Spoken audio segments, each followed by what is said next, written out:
We're literally, thanks, Fonzie. We're literally like 20 minutes late.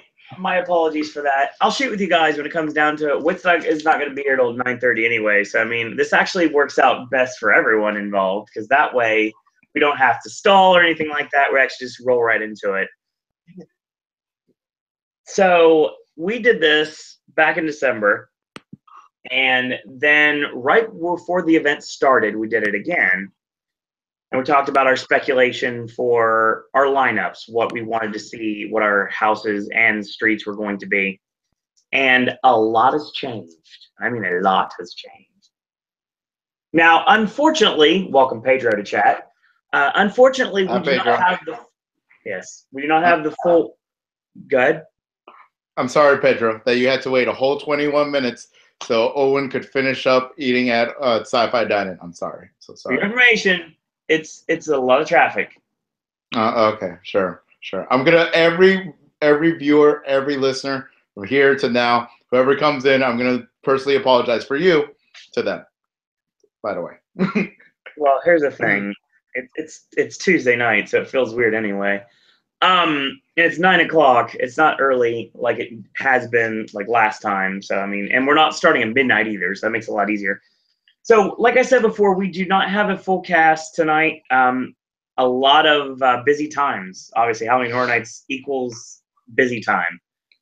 And to be honest, we're lucky that we have the group that we have tonight. We're small but loyal, but we're going to have some fun. So welcome to yet another edition of Halloween Horror Nights 27 Popcast, exclusively here on the Popcast Network. My name is Owen. Joining me, as always, is going to be a new version of the Elite for tonight. And we're going to start with Diego. Hey, everyone loves me, right? I'm the lovable bender of this Futurama cast, right? That works Pedro? for me. Pedro, you gotta give me something. And joining us later on is going to be Whit. We'll make his official introduction when he gets involved. Darren, unfortunately, is not going to make it tonight. He is actually en route right now to come back to Orlando for this week for Halloween Horror Nights. So that's the reason why he's not going to be here tonight. But rest assured, the Elite will be in full effect for the final Halloween Horror Nights 27 podcast that's going to happen right after the event is over. So after Diego and I have done our Bill and Ted crying, it's going to be time to talk Horror Nights one last time before we kick in 2018.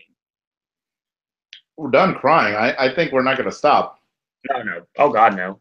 That 7-day week is going to be just nonstop tears. I'm pretty sure my grandchildren will hear me cry to that day. Pretty sure. Diego, Pedro says you to bomb. Oh, thank you, Pedro. You know what? You're my favorite. Drop the bomb on me. Cassie, baby. Welcome, Cassie. Cassie, darling, I am so sorry that Owen had to make you wait a whole 20 minutes. So sorry.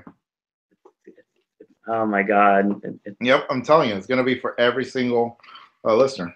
Yep. It's getting older than those empty spots in all the houses and streets this year. Oh, segue.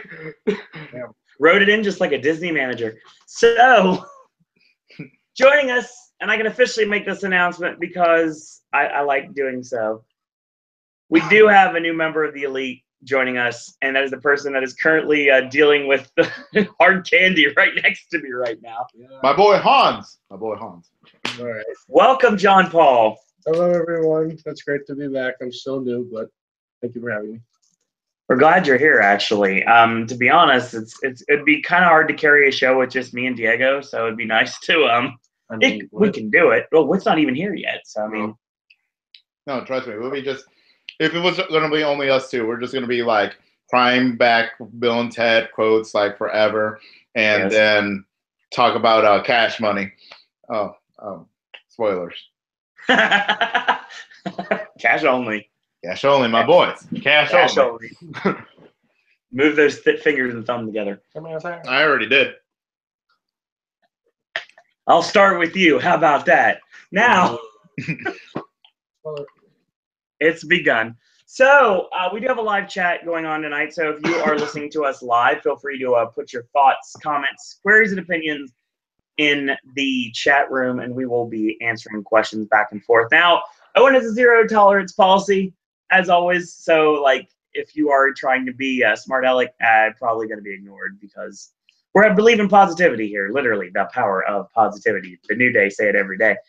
And it is a way of life. No, Pedro, I did not get the new emojis yet. I tried to download them on my phone, and I got an error message. I probably will get them. Is there a Bill and Ted emoji? Please tell me there is one. Pedro, what are the emojis that do exist? Yeah, Pedro, send me some information. I know some friend showed me like a Sam one. I saw the Sam one, yeah. If there's a Bill and Ted anything, I'm gonna be downloading it during this live chat right now. Sounds good. And Pedro, did you get a chance to attend the event yet?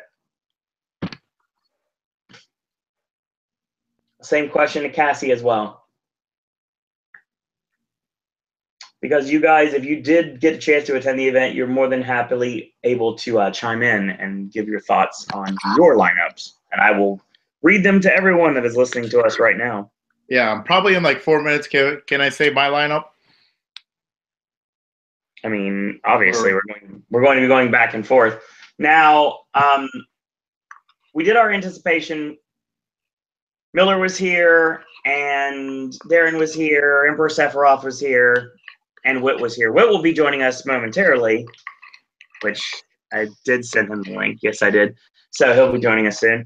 So let's start with a lot of changes, I'm pretty sure. So I'm going to read everyone's, because I've got everything down. I'm going to read everyone's anticipation list, and then you're going to tell me exactly one by one how it changed or how it stayed the same. Diego, are you curious? Oh yeah, I'm extremely curious. I'm pretty sure like one of them is like all the way down there and the other one's all the way up there. I'm like, I'd never even thought, my favorite house is my favorite house until I went through it. Oh, confirmation. Pedro says no Bill and Ted.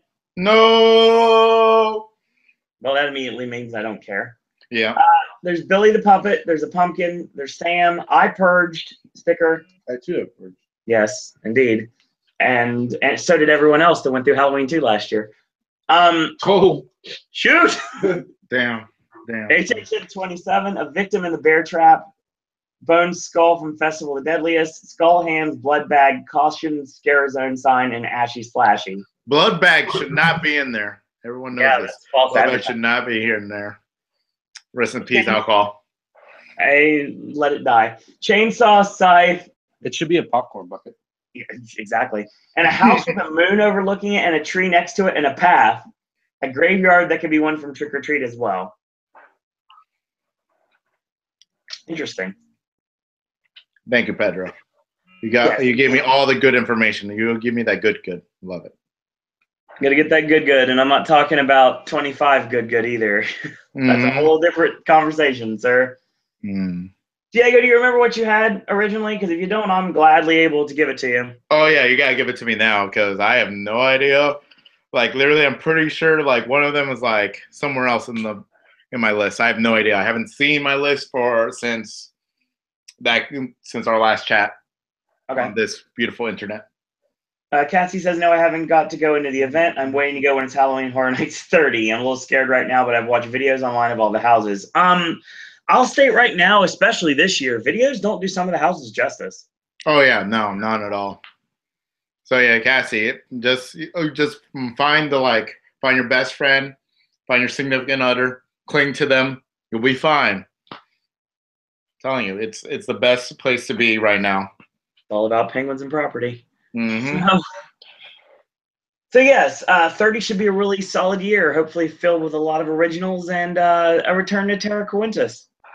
If you believe anything that's going on at the event this year. So,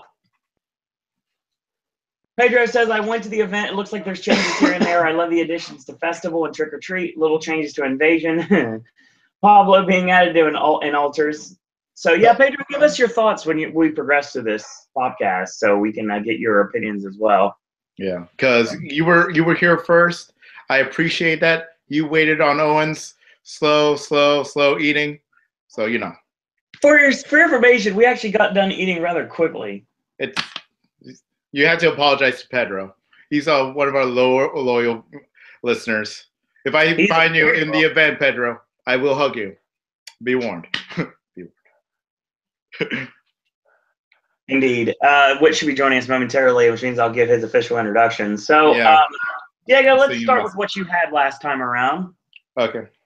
Hit it Your with me. streets, you have altars at 6. Oh, okay. The undead chainsaw wielding clowns, hereby referenced now as clown saws, and that's it. It's a lot faster. Clown Saw's undead. Yeah, exactly. Wow, that sounds like something you get at like Six Flags. Dun, dun, dun, dun, dun, dun. Exactly. Festival of the Deadliest at 4, The Purge at number 3, Invasion at number 2, and Trick or Treat at number 1. That was your lineup back then. Yeah, the only thing I would move is clown saws. Clown saws got better and better. Their interactions really fun. Even when they're raining, whoever's that clown went under my umbrella to find some scares. I love you, man. So here's the question: if we're gonna do it that way, then we're gonna go like 15 minutes. I haven't really seen the clown saws as they should be seen, so Right. I don't know how this will go. We'll get to it. Don't worry. Diego, your lineup for houses. You have number 9, The Horrors of Blumhouse. Number 8, Hive. Number 7, American Horror Story. Number 6, The Fallen. Number 5, The Shining. Number 4, Dead Waters. 3, Saw. 2, Ash vs. Evil Dead, and 1, Scarecrow, The Reaping. Oh, okay. Well, Ash is going downer, so Dead Waters could go back up. So that's a valid excuse. Oh, and I know you would agree with me bringing Dead Waters up. Ash maybe not, but still Dead Waters needs to go back up there. Well, top 3 easy. Yeah, so we're getting ahead of ourselves here. We're going through the list as we had them, and then we're going to go through actual houses and like see where they are now. Okay. All right.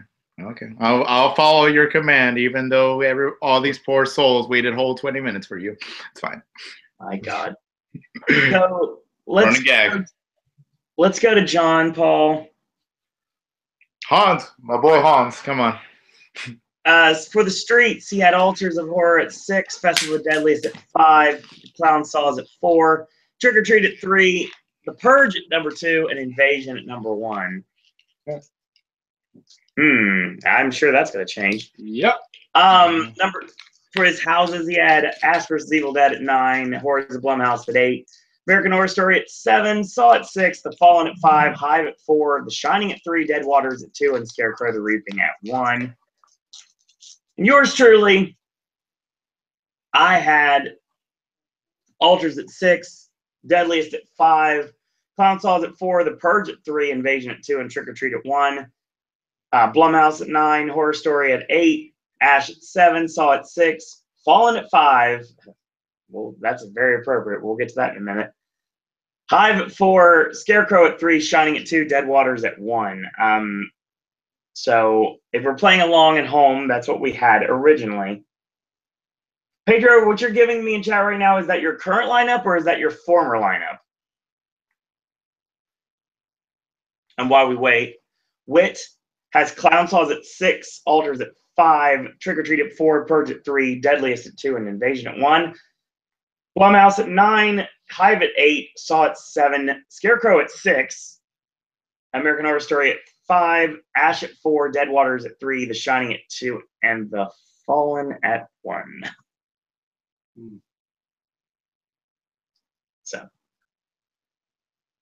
So right now, Pedro's lineup, as of this very moment, is he only gave me 4 right now. So because the 5th not supposed to be even talked about, I guess. I will go with that. I mean, which one are you making 5th and which one are you making 6th, Pedro? I'm considering that like Purge is not even valid for this option, I guess. Okay, it's fine. That's what he's saying apparently. Pedro says Invasion at 4, Altars at 3, Deadliest at Trick or Treat at 1. It did not mention the Purge or the Clown Saws. We'll see what happens, I guess. So that's what we had before. Mm-hmm. Let's see what's changed. And then we will go, and then we'll end the show by talking about other changes that had to go into effect because of something that sadly likes to rear its head every once in a while when it comes to Halloween Horror Nights, and that is things that happen in the real world that has to call for changes.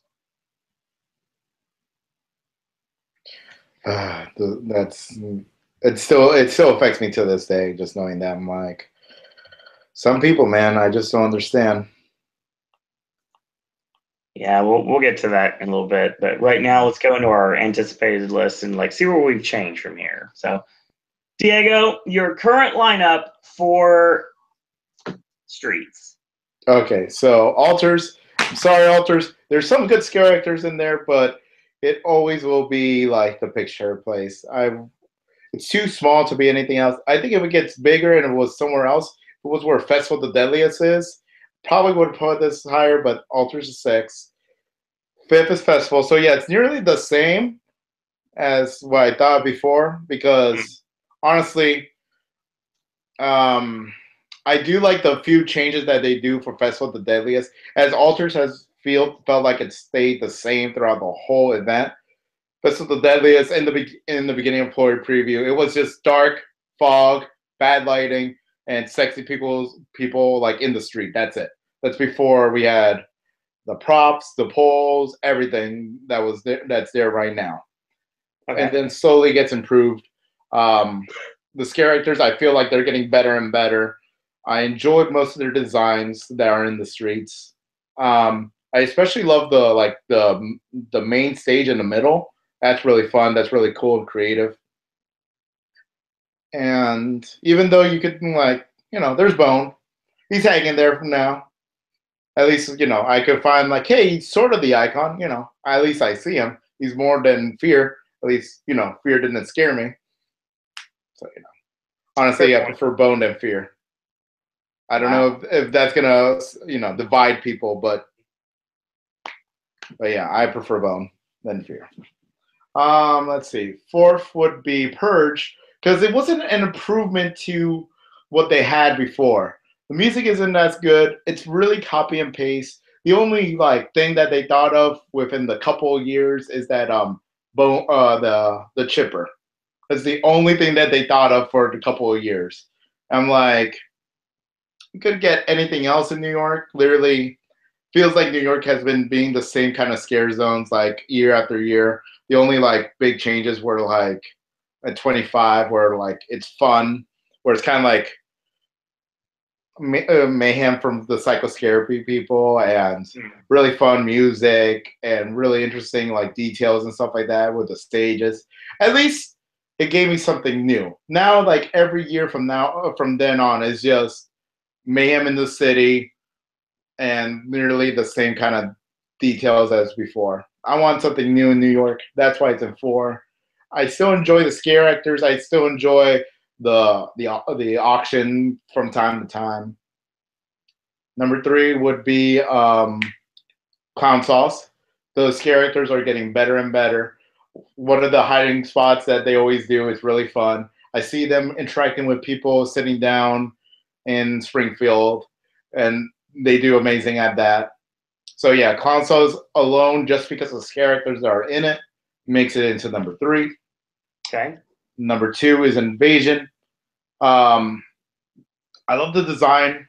I wish it's bigger. Honestly, if I could get the chance, if I had some way, some connection up there, up to A&D, and ask for an alien house using these characters, I would love it. I would be like, that would be the next comedy scare house. It'd be perfect. It'd be something like Interstellar Terror and something as fun as HR Blood and Guts. I would highly love to see that as an original house. And number 1, of course, is Trick or Treat. They use it perfectly. They use the IP as much as they could. They have the little details that I keep like every week. I would go like, oh yeah, this is from the movie too. This is from in this scene and this scene. Oh, that's cool. So for just a regular scare zone, like has always been there, because it's always about like something like Halloween or something garden-like. This is like one of the best uses of it. Still not as good as Schoolhouse, but it's amazing. I love seeing both versions of Sam. Love how like it's still sort of like cutie with Sam, but he's still out to get you. It's really fun. Oh, also the flame jack-o'-lantern. Love my flame jack-o'-lantern. Love it. Jack-o'-lanterns are always welcome into this event. Hopefully this is going to be, you know, one of those traditions that will never stop, unlike Bill and Ted. And that's all. All right. And we move on. So Pedro says, Purge, I can't really put it at 5. I don't know. Cassie says, yes, the Scare Zone from Scampy has to be the best Scare Zone in New York so far. It says so phone. Oh, okay. Oh, retracted. Oh, God. I'm sorry, Casey. I'm sorry that I found phone before you figured that out. Thought it's autocorrect, I have a feeling, or just, I don't know. Regardless, it'll probably be responded to in a minute. So we move on now. I have your ratings, John Paul. Mm-hmm. What has changed? Let's start with the streets. All right. Well, for obvious reasons, you guys know that I don't have the opportunity to be able to see most of the zones in all their glory. So all the great things I've heard about clown saws, unfortunately, I just haven't seen any of that yet. But I mean, for the most part, I would say my zones list is the same with the exception of one zone. A little bit changed around here and there, but one of them's dropping heavily. I guess my number 6 is, I'm sorry, but I have to put Invasion at number 6. Yeah. Invasion to me, it did not live up to the hype at all. Nope. It doesn't help the fact that the zone already is small enough in and of itself. It's even smaller than Dead Man's Wharf, which I thought Dead Man's Wharf was like one of the smallest zones ever. Not only that, but every time I've gone through the zone, the scare actors aren't really doing much. They're just kind of like standing around. The audio, I mean, the lighting's great. The lighting's really cool. But the audio wasn't exactly what I was hoping for. It seems like they were trying to go for more of a hokey theme, but they lost track of that with the audio. Like they didn't have very many like upbeat, like 50s kind of like sci-fi kind of theme music or anything like that. Like it was actually meant to be scary, at least for the musical side of the zone. So to me, it seemed like kind of lost in translation if they were going for something more hokey or something more serious. And in which case, the liveliness of the zone itself, with it being rather, you know, I guess boring. They're not really doing much every time I've gone through. That made it drop significantly, which is the reason why I have Altars right above it at 5. Is that at least in that zone, granted it's, you know, just a picture zone as it's supposed to be, there are certain scare actors in there that actually really enjoy scaring, and they really, they try their hardest at scaring, and it really works. The energy is definitely there. Other than that, Altars obviously doesn't have much going for it, which keeps it at number 5. And so for my number 4, I'd probably put Clown Sauce, just because I just haven't seen very many of them at all. When I'm able to finally go through the zone, I've only seen maybe 2 or 3 clowns, and that's it. And most of them are kind of like at the stage in the night where they, you know, the crowds are thinning out and there's not as much mayhem and chaos. So they do more of the lurking and stalking and the creepier stuff rather than, you know, just straight up scaring, because they actually have to set up their scares, which of course obviously makes it difficult to see all the great things I've heard about it so far. Was that my number 4? Correct. And that leads my number 3 to be Festival of the Deadliest. That scare zone is greatly improved since the beginning of the run. I'd even go so far as to say that it's the most improved scare zone, with the additions of the stages that the dancers have. Obviously, the main stage in the middle. That, I mean, I heard it was supposed to be like Bones Throne, but stand on top of it, nor does he have a throne actually on it. Yeah, he just kind of walks around aimlessly. Yeah. I would say that with the additions of the set piece, the better lighting and the fire effects on top of the set piece, I think are pretty cool too. That zone again just feels kind of disjointed though, with the audio changes. It goes from heavy metal to like softer kind of like, I don't know, like suspenseful / inspirational kind of music, like what you would see like in Gladiator or something, which to me gets kind of confusing because it's like if it's supposed to be, you know, like this hardcore party, then why would it have like these lull moments? But the scares are certainly getting better there as well.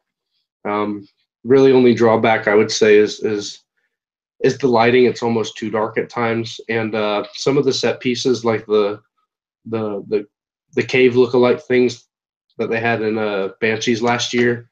Right. I never see those being used because they're pushed so far away from like the main drag of the path. And I understand that with the set piece in the middle, they need to keep it kind of at a distance, and they want to have it spaced apart from the stage as well for the dancers.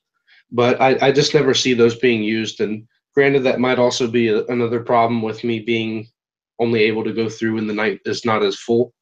So I'm sure once there's a lot more crowds in there, they're able to use that to their advantage.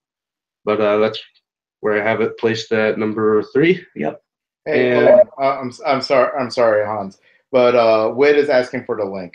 That's all. Go back. Go ahead, Hans. I'm aware, and I sent him the link. Okay, thanks.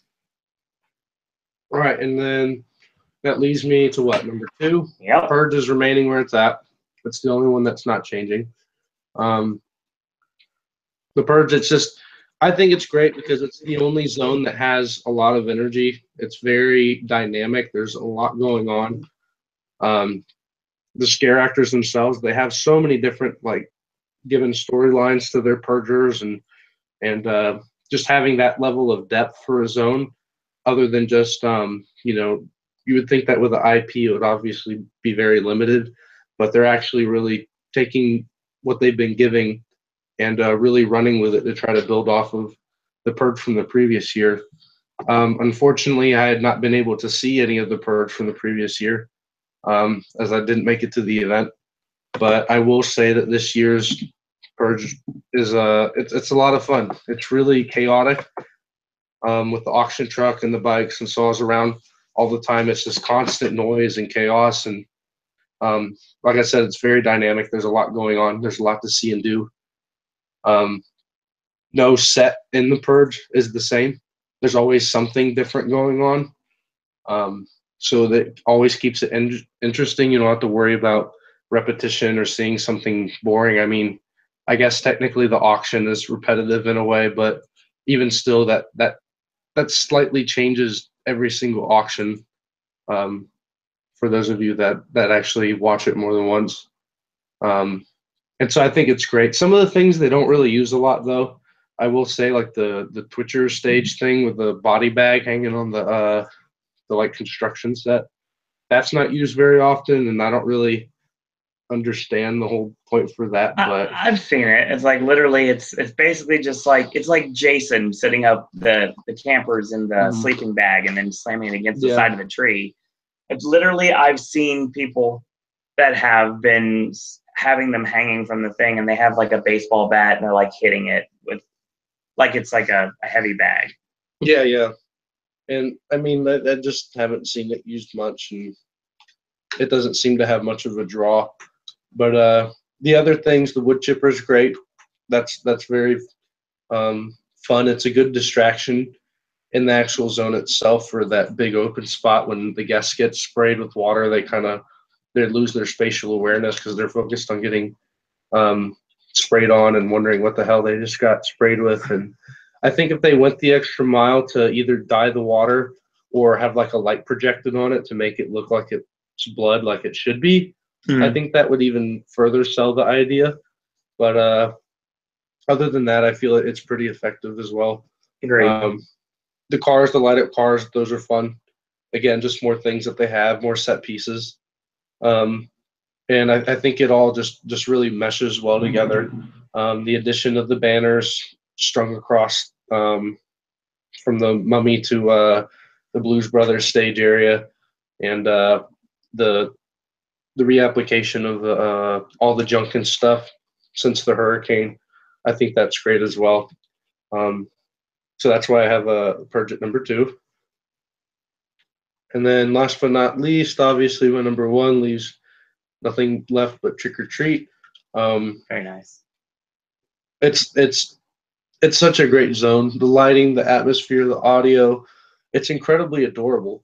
When I go through it a lot of times, I almost feel sad because of how cute it is, which I don't know why I feel that way, but it's like really beautiful. It's one of the more beautiful zones I've ever seen. I certainly think it's the most unique zone I've ever seen in Central Park.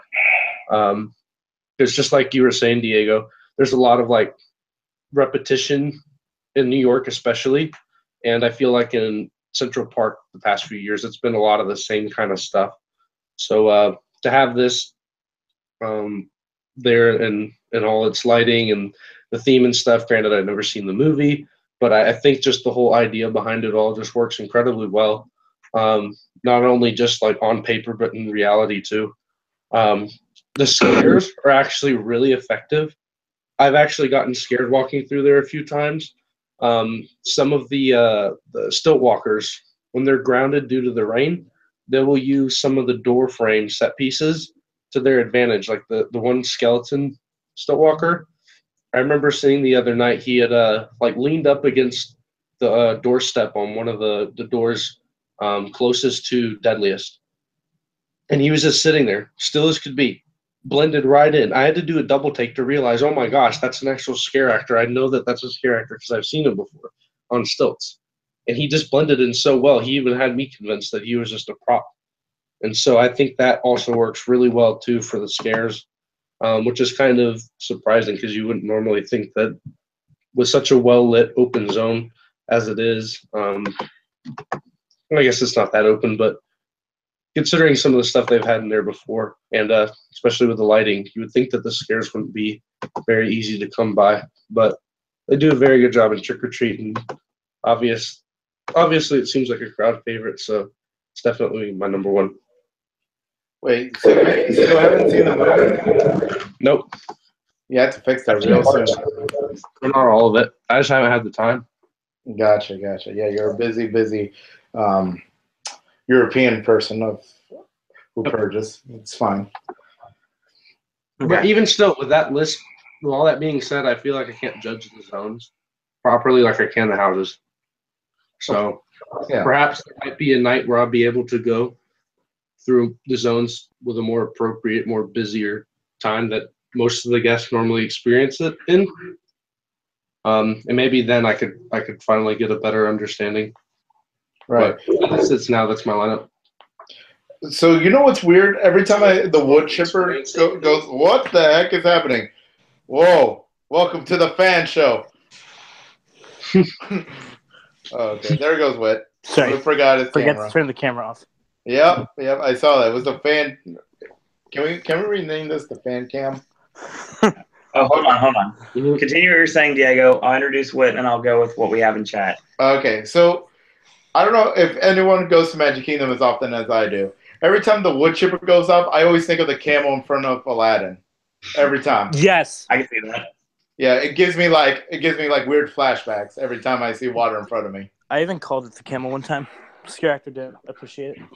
No. Poor Perger. Okay. So yeah, Owen, start to think anything for Whit.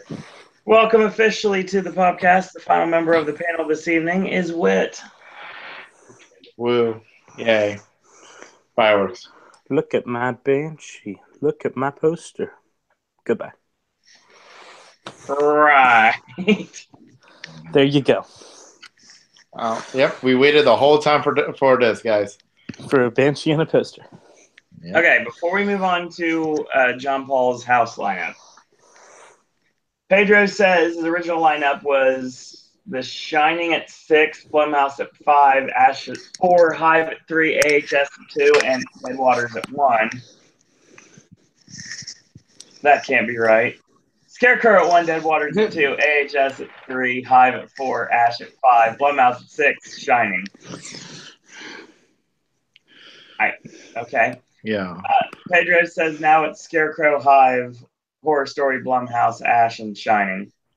I think you forgot what Blumhouse is. Blumhouse is not Fallen. Blumhouse is the one all the way in the back. Okay, you can continue with your list now. Mouse. I wish it'd be a better house. Plus, He shares the same birthday as I do. nice. Bill Murray shares the same birthday I do. Yeah. Oh, you guys are so cool. I just share the same as Kurt Russell. Actually, the thing has to be a thing. Not bad. So yeah, Pedro's talking about the zone being very photo op-y now. Yeah, it reminded me of a certain house of 2010. Someone wasn't in their throne. Cassie loves. Yeah. I can see that. I can see that. They stop and take religion. But that's just me. Cassie says loving the carnival music in Springfield and loves Trick or Treat, but hasn't seen the movie either. Interesting. Pedro says, I feel like they were going to the guillotine from election year. It would have been perfect. They should have had it from Alice Cooper's house in 2012. Yeah, I agree. Oh my God, I agree so much. That'd be perfect.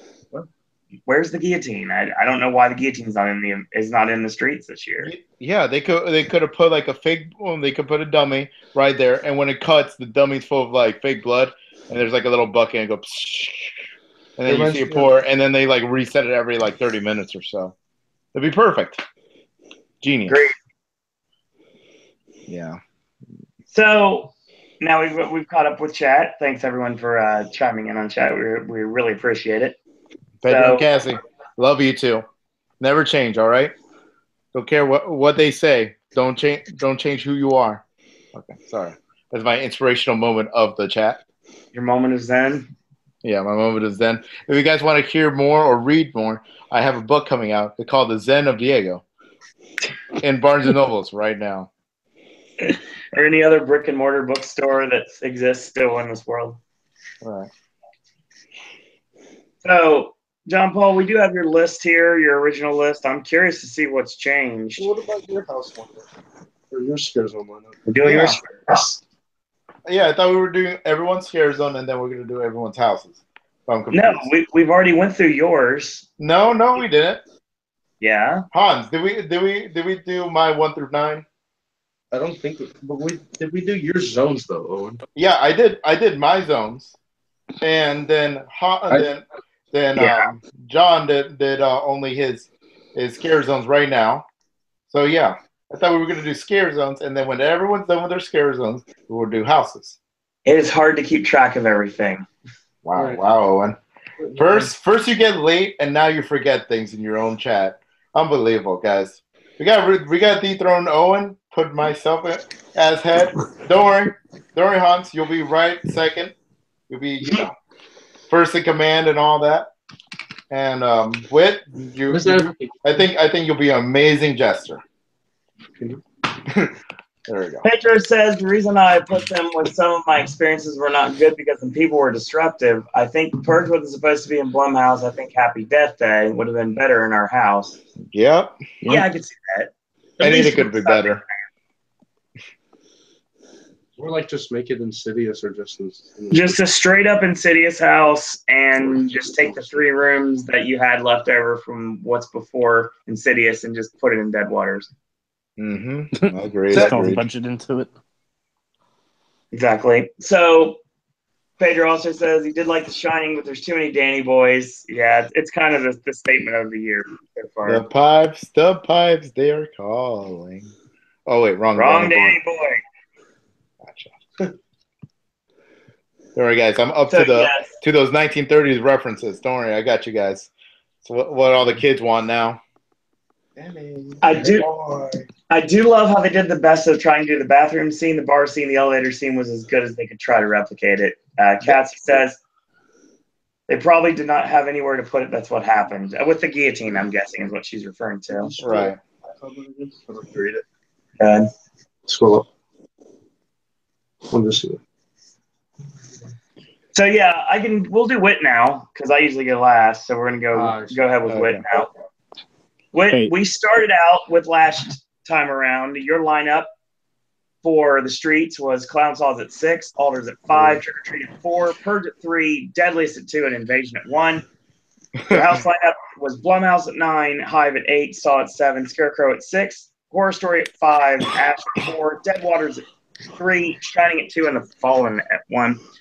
So now that you've actually been to the event, I'm curious to see what has changed. Start with your streets, good sir. Start with my streets. Clown Saws are still last because I just don't count them as a scare zone. Altars of Horror is still 5th, but it's a lot better 5th than I thought it would be. I was expecting very low things, and the actors in it were all really going for scares, especially the one Jigsaw. So it's still 5, but it's a much better 5. It's not Jigsaw, it's Pighead. Could be any of the other 3 or 4 accomplices. Get your facts straight, Whit. Fine, Jigsaw or Amanda or the other guys whose names I don't remember. But oh my God, how do you not know Hoffman? Are you even in horror? Jeez. I watched all 7 films. It's just a lot to keep up with. It's like the Kingdom Hearts of horror. Which one's Ansem? Okay. Hey, you can continue. Right. So, Festival of the Deadliest stayed about the same. Trick or Treat remained my 2, but then Invasion is actually my 3rd, and Purge is now my 1. Well, this is gonna be the how Whit has the bad choices podcast. Let's rename Invasion was never scary. It was super pretty. Trick or Treat also never scared me. Hold on. Sets. Back it up, Steve Dave. Here's the thing. We get confusion here. I just want to make sure I got this right. So you had the Clown Saws at 6. Yeah. Alders is at 5th, correct? Yeah. Yes. What is 4? That's Festival of the Deadliest. Okay. What is 3? Invasion. I just not hear something, I guess. What was number 2? Trick or Treat. Yeah, it's got to be Trick or Treat. It's the only one left. That was a really tough one. I just like the more open chaos of the Purge. So you mean every other scare zone before this one? Cool. In Central Park? I mean, in New York, yeah. Like New York scare zones. since the Cannibal scare zone, we've been having like nearly the same scare zone like forever. But okay, well, it's only fine. my 3rd scare zone in that area. Still feels fresh for me. Okay. Continue being wrong, Whit. I mean, your opinion, Whit. I love Trick or Treat, though. Okay. At least you love Trick or Treat. At least you got something right. I did love it. Yeah. Overall, streets seem pretty weak, except for those 2 this year. So far. I can respect that. Compared to last year in 25, the streets are not as... There's like... My complaint is there's no characters to talk to, except the principal. Chat. Have you met Hans yet? Yeah, that guy. That guy's like the best. He never shuts up. I know. No, he doesn't.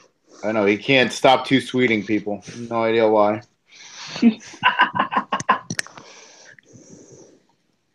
So, Cassie says, I'd feel if they just did an entire Insidious house, it would have just been a repeat of 25. I think that was the point that we made whenever we did the speculation podcast.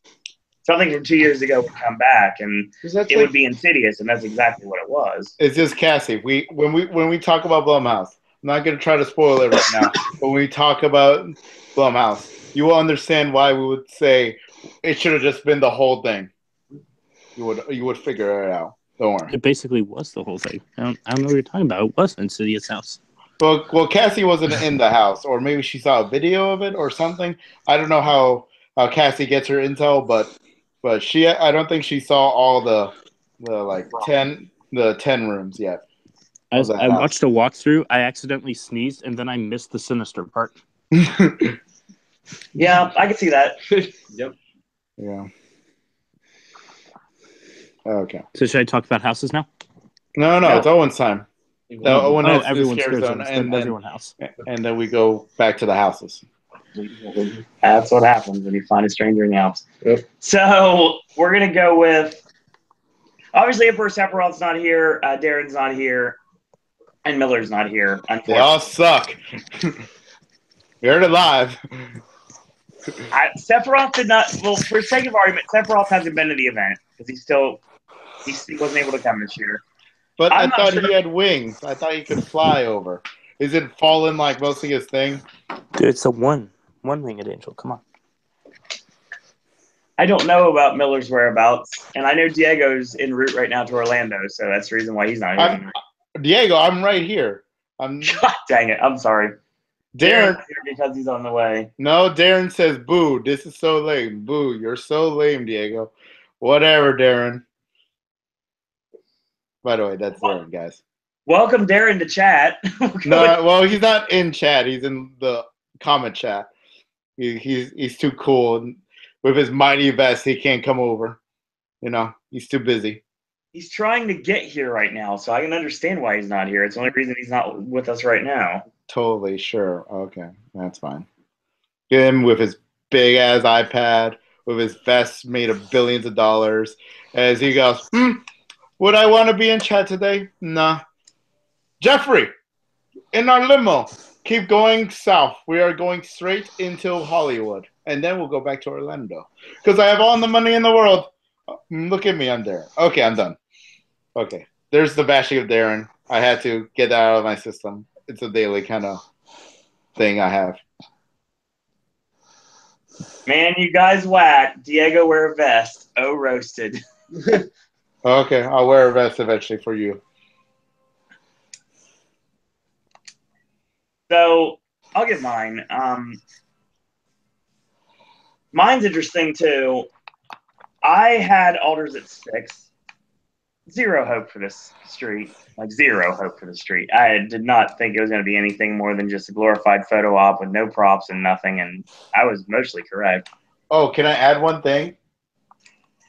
You're going to anyway, so go right ahead. They're amazing. They use amazing music from season 3 American Horror Story. I can't believe I could hear Fleetwood Mac in the middle of Horror Nights. That still boggles my brain. Yeah, that was why it was a 5. Okay, that's the only reason. Gotcha. Okay, continue, Owen. Still not Q Lazarus. Rest in peace. Goodbye, horses. Mm-hmm. So, my boy. I've got Festival of the Deadliest at 5. I have the Clown Saws at 4. I have the Purge at 3. Invasion at 2, and Trick or Treat at 1. Mine's changed a bit. I can give you my new lineup. As of 4 weeks in, because this is the halfway point for Halloween Horror Nights 27. And my number 6 is Invasion. Yeah. Oh, how the mighty have fallen.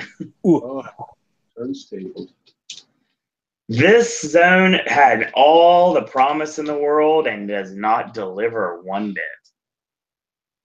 The scares are there, but it just seems disjointed.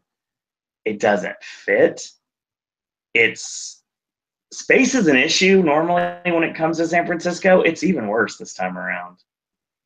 I can't tell, like, the people that are not costumed aliens, I can't tell who's a random drunk guest and who's actually a character.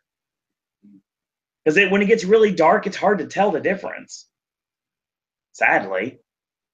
The music, they missed the mark on big time. Like, we wanted sci-fi. Like, best case scenario, let's take All Night Die-In double feature with that same mantra of a 50s style drive-in. And that would be your introduction. And they're playing these old-timey alien movies from like the 50s and 60s. And that's how we get Invasion. That could have been the whole setup and do it the same way. It feels like something's missing. And 4 weeks in, that is not a good thing. I mean, nothing I can say this year has anything to do with the scares. The scares are fine in streets and in houses. But something's missing.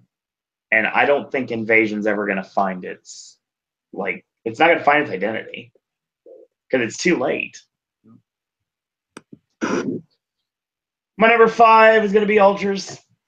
I actually got a chance to spend a little bit of time in Ultras the other night. It's the first time I've actually been able to do so because Darren likes to people watch. So it was nice to be able to actually like hang out in a street and just like watch people do their work.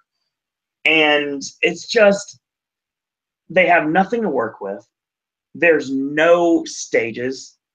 There's barely any props. And it's just a very congested area where you're traveling back and forth with guests trying to get into the park and get out of the park. Avenue of the Stars has always had that problem. And you put a street where it just seemed like it was something that was thrown together at the last minute. Some good stuff in here, but very few and far between. The fact that the cast change is just so like there. Like there's no like infighting, there's no like crazy things like we've done in the past. Just like one trots off and then a flow of people and then one trots on. It's just, there's nothing to it. It's literally just thrown together. And it's all IPs. I thought when we did this previously, there would be some originals in there, but nope, didn't do that either. So it's just literally the IPs. Like, I like how they've added more people. I really do. I mean, like, putting Pedro in there. And the fact that they've given the Grady twins an actual stage, but they're not doing anything with it. Another thing I've noticed, I don't know if you've heard this, Diego, but apparently, like, there's a lot of breaking of kayfabe. There's a lot of characters that are not acting like the character they're trying to portray. Oh, yeah. They're trying different things. Like, what? Yeah, let's say you have a character that is silent and they're making them loud and boisterous, and that doesn't work. Like, the one thing I disagree with above anything in Alters is I hate the Bagul wigs. I do. I hate the Bagul wigs. Bagul was something that used to absolutely scare the daylights out of me, and in that street, it's just like, it's not there. Yeah, he looks Yeah. The random pigman from Saw, just it's kind of there. The Purger, not random. He's Bobby, Jigsaw, or Amanda, or Hoffman, or Lawrence Gordon. They should have just had Amanda with a reverse bear trap on. That would have been way more interesting to look at. Well, she's there now. Well, progression of the event, a thing I will never get to see. But yeah, she's over there.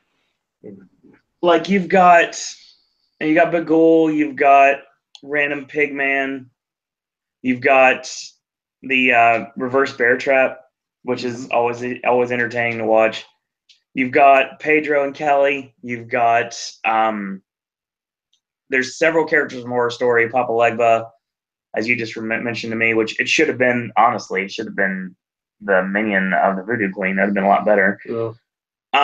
Apparently, like that Marie Antoinette character, I think that's the butcher, I guess, in Roanoke. Yeah.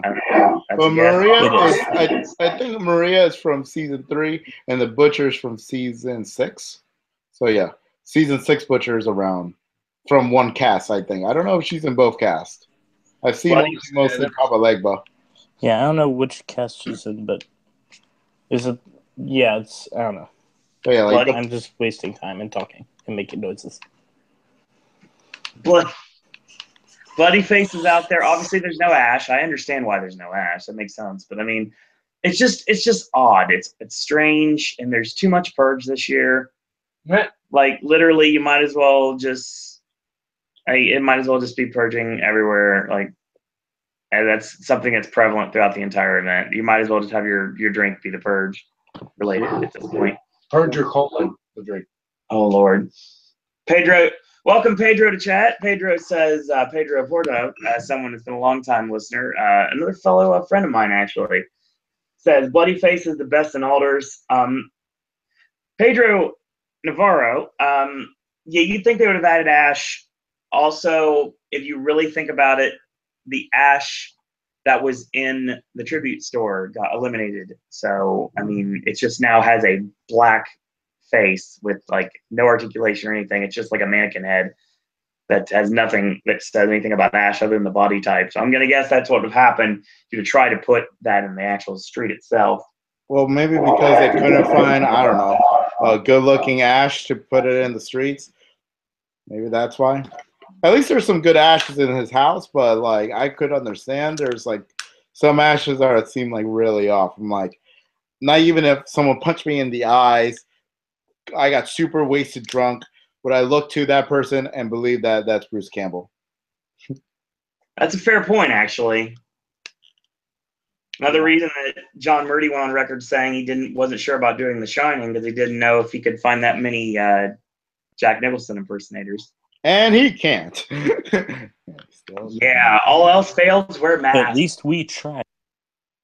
Yeah, that's a shoot. My number 4, Pedro is now Pedro number 2. Pedro number 1, obviously, is Pedro Navarro, so that's what we're going to call you from now on, Pedro. And Casey is still Casey.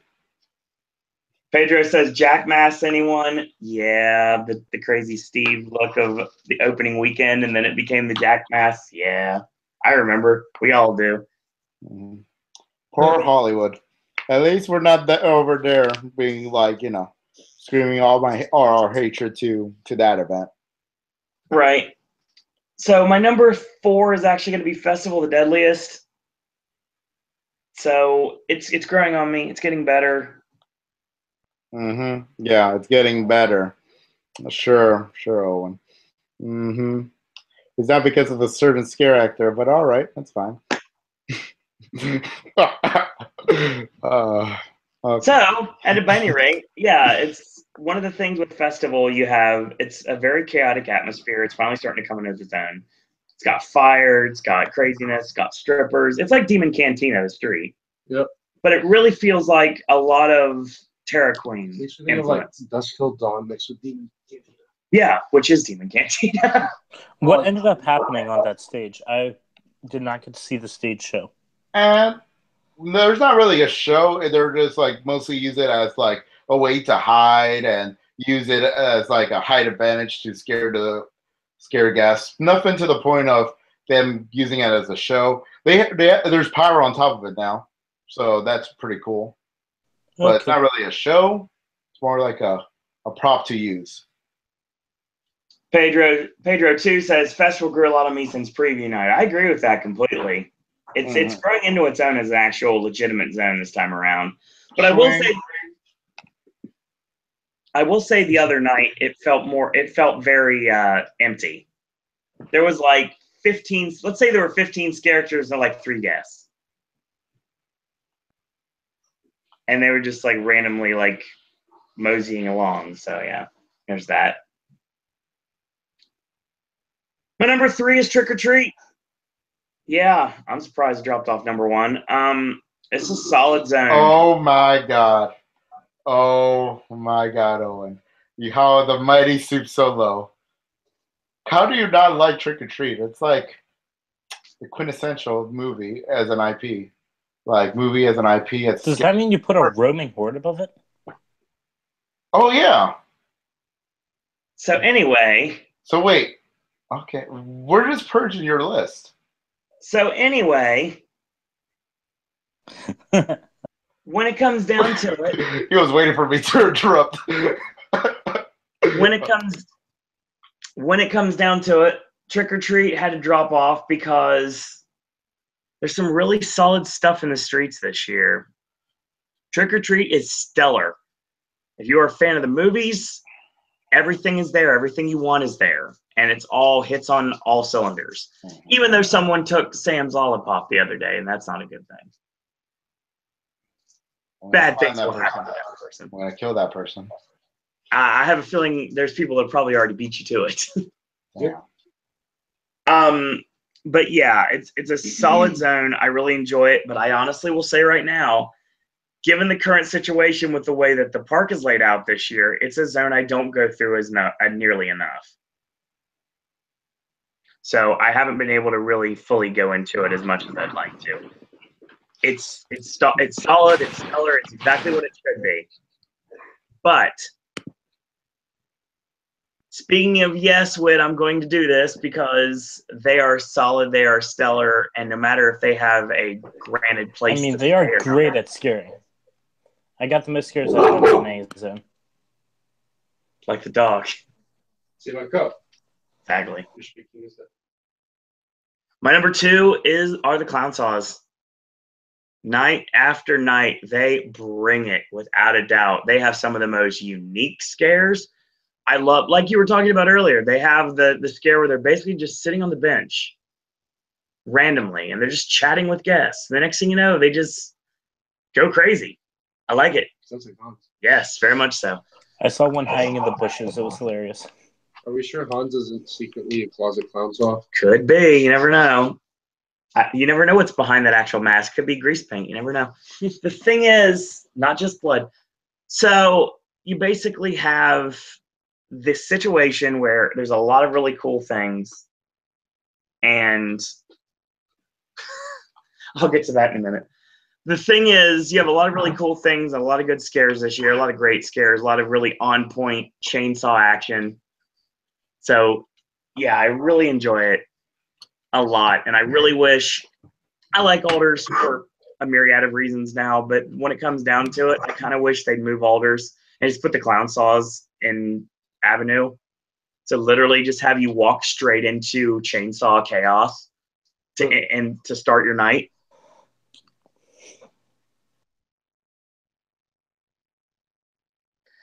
Thank you, Chris. Legacy says clown saws are the real 5th scare zone. That's the reason clown saws are my number 2 right now. Yep. Love the clown saws. Solid performances every single night.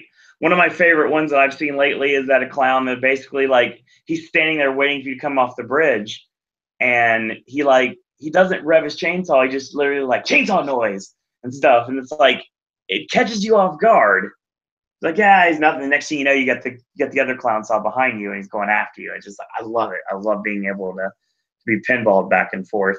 I was texting the other night in the zone because I was like trying to get plans taken care of. That is so rude. That is rude to every scare actor. Do not be an Owen. When you are in the scare zone, don't text.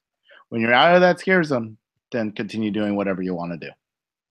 This is another public service announcement from Diego.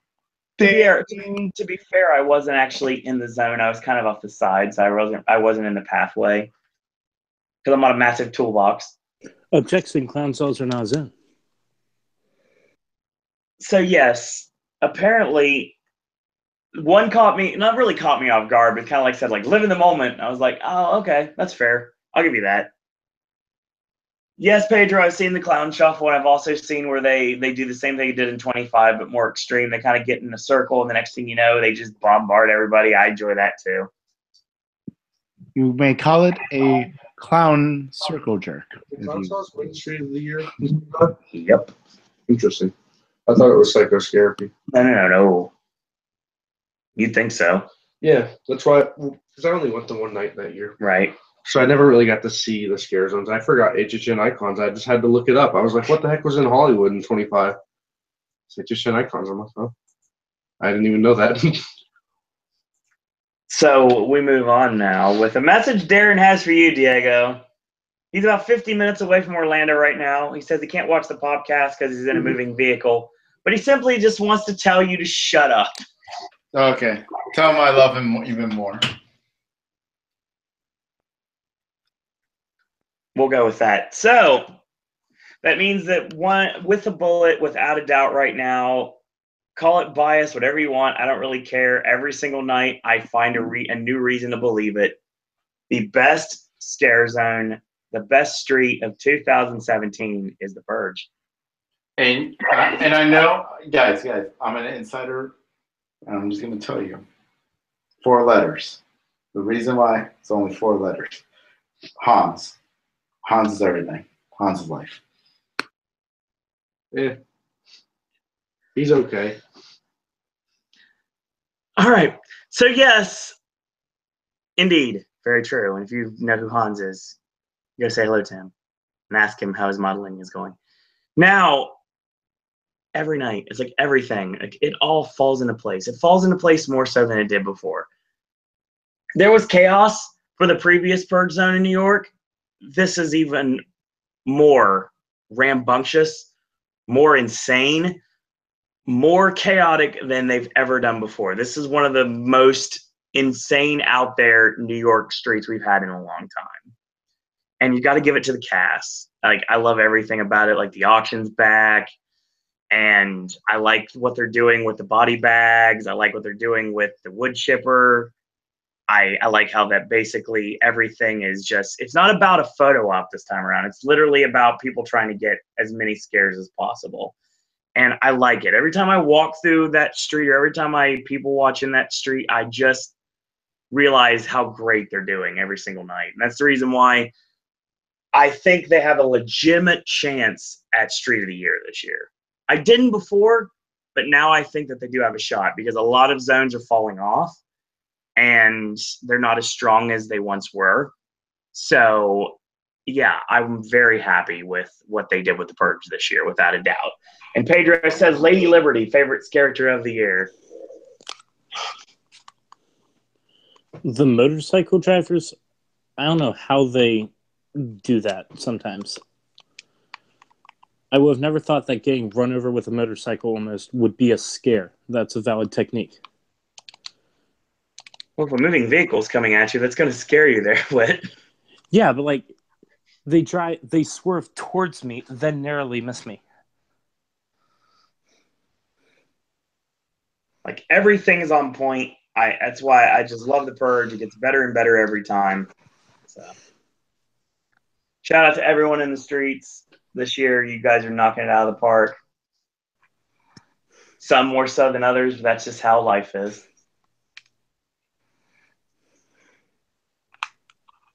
So now we've come to the final part of the show when we're talking about our actual house lineups. Then, of course, we're going to talk about some changes to Bill and Ted, things like that. Since we might as well leave this at the middle, because there's really not much we can say. There's no point we really talk about it. Has anyone on the panel seen Academy of Villains? You mean the real show or the tiny show? I did. Well, there is only because of Irma, there is literally only one show this year, and it's 14 minutes long. I thought they put it on a bigger stage. Did they not get their full show back? Yeah, in a way, but like it's only like 3 extra minutes, so it's not much. I mean, it's way worse than last year, but that's out of their control. What they do have is great. So, yes, can you give me your opinions on the not Afterlife version of Academy of Villains? It was really nice. They interacted with the crowd a lot. I thought that was really fun. They had the good stuff. That weird contortionist dude is freaky and very Horror Nights-esque. He fits in well. I don't like the dance battle part. The dance battle part feels weird and forced. Okay. I like when they're doing their just group dancing thing. They're great at that. Wish they didn't use the same songs as last year. I know where my head is. That's funny. Diego, what do you think of? Well, yeah, Chris says it's an expanded Irma show. Yeah, that's what they were saying. It's basically the same show that you saw on the stage that's in front of Horror Makeup, the previous stage in front of Horror Makeup that's now at the now set up stage, the pseudo stage. It kind of looks like it should be there for a choral performance with screens. So, yeah. Diego, what did you think of the show? Okay, so Whit, you say you know where your head at, but where's your money at? Where's your cash at? Where's your cash at? No, you don't know? Because it's going to be only to cash only. So what we make fun of cash only, I mean Academy of Villains, is because I think they had a tweet over like saying that like sadly we can't do the full Afterlife show that we were planning, but hey guys, if our merchandise are still out there, like literally they said something like their merchandise are like right out the stage, and they would prefer cash only, and that kind of things people think us the wrong way, because wait, you're not gonna give us Afterlife, but you're gonna advertise your own stuff, like that's kind of rude, especially that Universal already made you a shirt for the year. What is this, Disney Springs? Yeah. Chris says they've added the speed painting part. Yeah, it's all right. Like they added the speed painting. It's all right. Like it was like it's like a countdown to 5 minutes, and there's like this guy. There's them trying to like color something in real quick using glass, and they're going all around and stuff like that. And we thought something cool was gonna happen. Like it just ends up to being like a Reaper skull face kind of thing. And we thought like they're gonna break it or something, or like it's like a magic trick, like out of nowhere. It was there the whole time or something. Some like gimmick that goes like, oh, now I understand why we wasted 5 minutes of the show to see that. No, it's just a painting, a random painting. But yeah, the dance battle is always the worst part for me. What I really hate about shows is Do what? Whoa! You turned into Dollar. That was some cool EDM. Wow. Oh. So that is Diego's shout out to the death of AOL Instant Messenger. Oh, damn. Okay, can you hear me now or no? This is my Verizon one. Can you hear me now? You're good. Continue. Yeah, okay. All right. What was I saying? Alien Damn it, guys. You're saying, sir. Damn it, guys. You and your AOL Messenger jokes.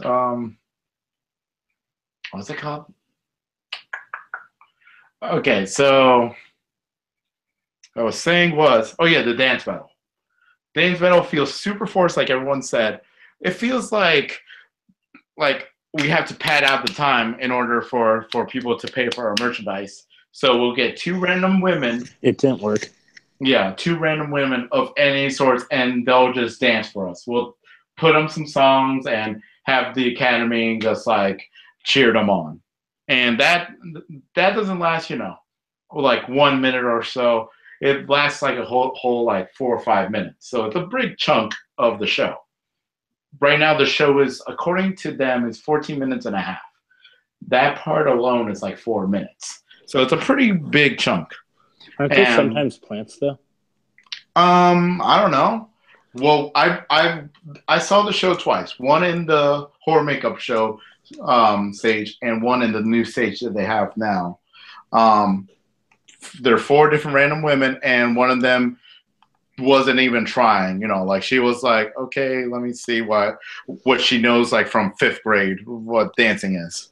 Right, So on one of the times it was a guy up there, and he did a bunch of honestly pretty impressive backflips. I don't feel like they would have allowed him to do that if he wasn't trained at.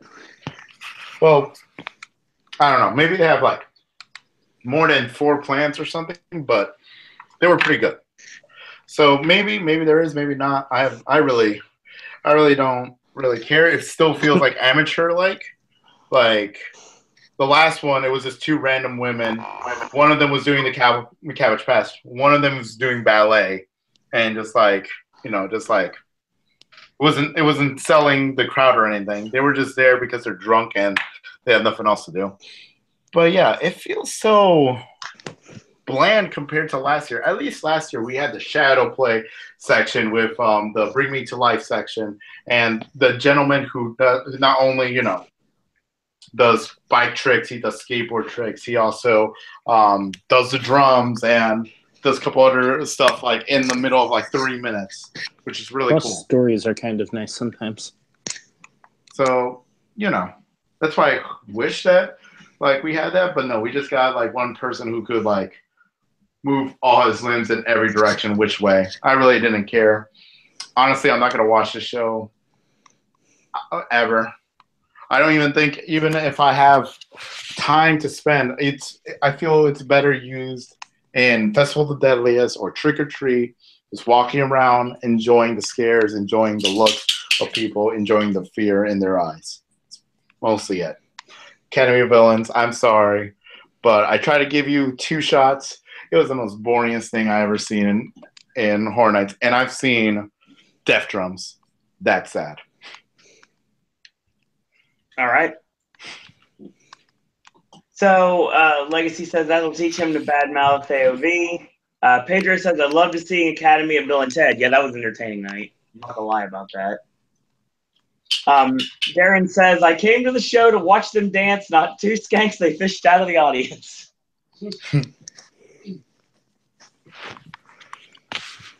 Yeah, they said it was the Guy Friday, and they can't do the full show on that stage. Yeah, I can see that.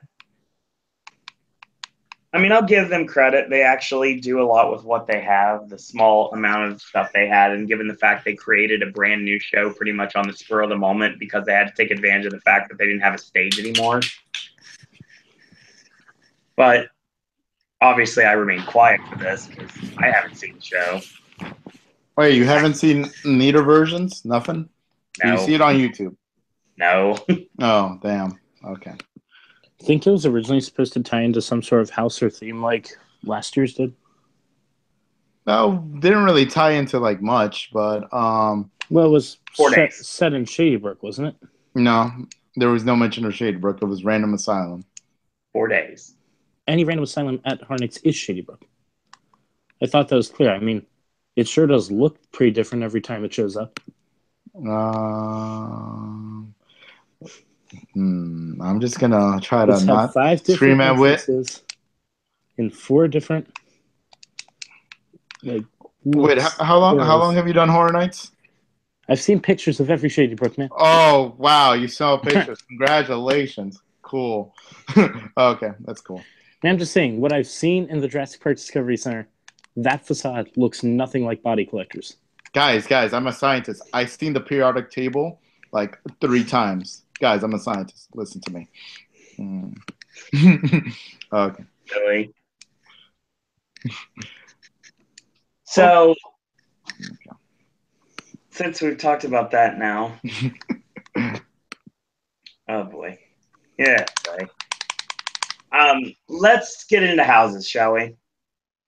Okay, so we're saving Bill and Ted for last. Of course. Of course. Okay. Diego. Yes.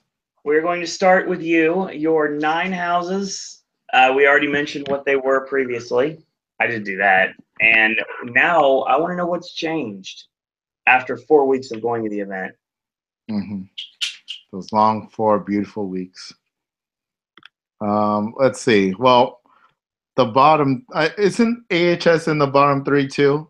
So yeah, literally the bottom 3 hasn't changed at all. It was like what I thought was gonna be, and even AHS grew like for the first second because it was good that first couple of times, but now it's not even worth it anymore. It's not because of that reason alone. We don't even use the Hello Kitty lockup.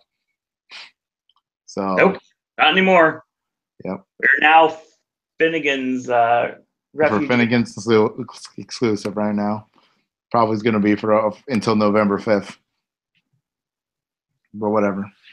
But yeah, the bottom 3 is still there.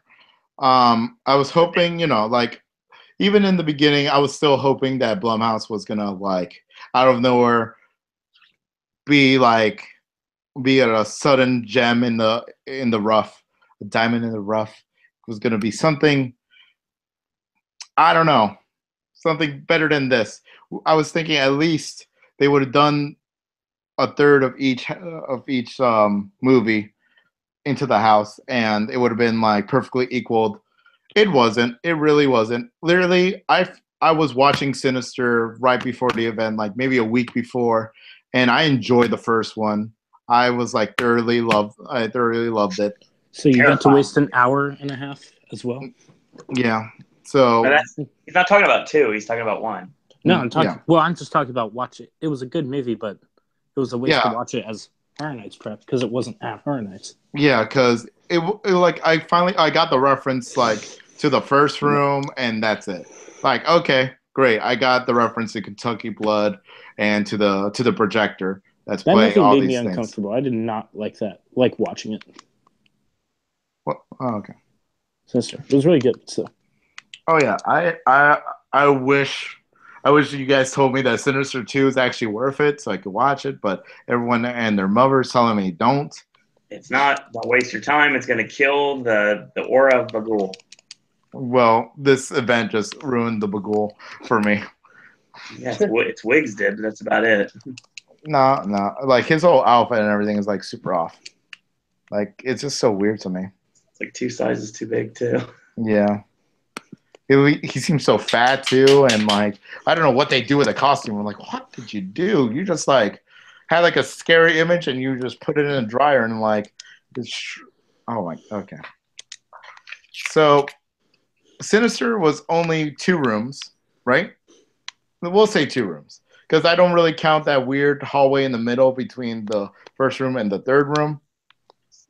It's not really like a thing, especially there's only just like 1 scare actor there. So there's 2 rooms for Sinister, barely a whole two rooms for Purge, and Insidious has the whole gambit. It has like everything, and what I really hate about except nothing from 3. Yeah, well, I hated 3, so that's okay. I like the one room with the elevators and his face. What was that in the last? What was that in the Insidious house? I don't think so, right? Yeah, it was. Oh, it's that hallway scene, right? Yeah. That the breeding guy was there. With the man who has asthma. Wow, ouch. Here's our public sorry for all asthma people. You are not monsters, according to Whit. Jesus, Whit. You gotta be nice to the folks. They pay for our salaries. The man with sleep apnea machines. Is that better? Okay. Eventually, we're gonna put this to X-rated. No one will be able to see this instead of us. Anyways, so honestly, Insidious, especially that they have most of it in Chapter 4, and all we have is 1 trailer from it, and that trailer has nothing, almost like literally to nothing, of like 2 to 3 rooms. You get confused. I got super confused about everything. I'm like, I don't know what I'm supposed to feel right now.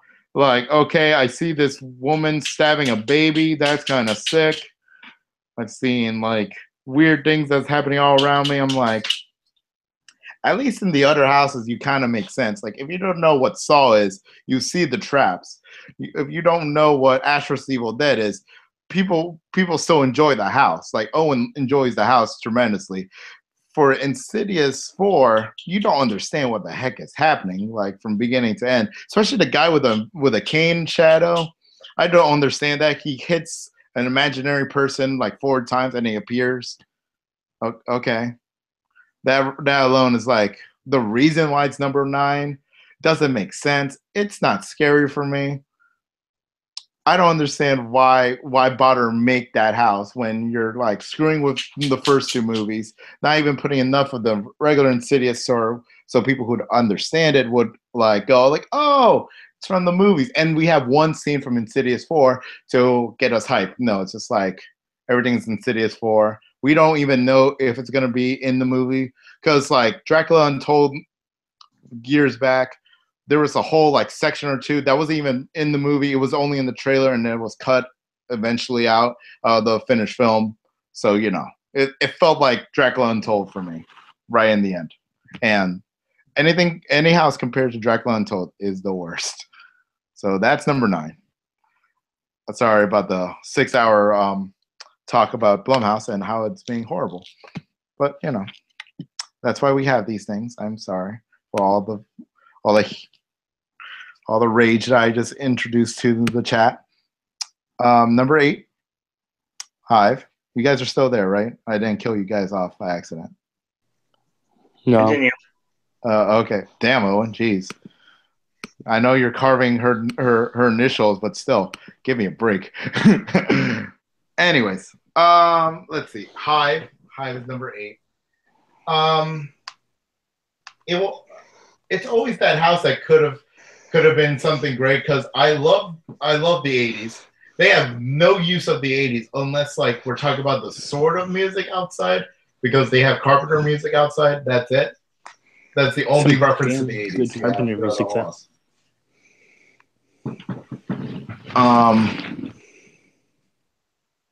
But other than that, it's mostly just abandoned house, abandoned cave with vampires that just looks like Nosferatu, copy and paste. I still don't get it, especially that like in the finale, we have those weird scrims that has nothing but just like, I guess, eyes. And I don't understand how that's supposed to be scary at any case. I thought they were going to add a scare actor after I saw that employee preview. They didn't. It felt like it's like a waste of a waste of a room. Okay, so I'm bored with Hive already. Hive is super boring to me. I literally just like halfway through the house, I'm just like, I'm thinking of something else. I'm always putting music in my head. 80s music that should be in that house, because I was thinking Lost Boys, 80s vampire, but they just wanted to put something. And I'm still disappointed that they put Carrie, Ohio as a reference to there, and they don't even use it really well.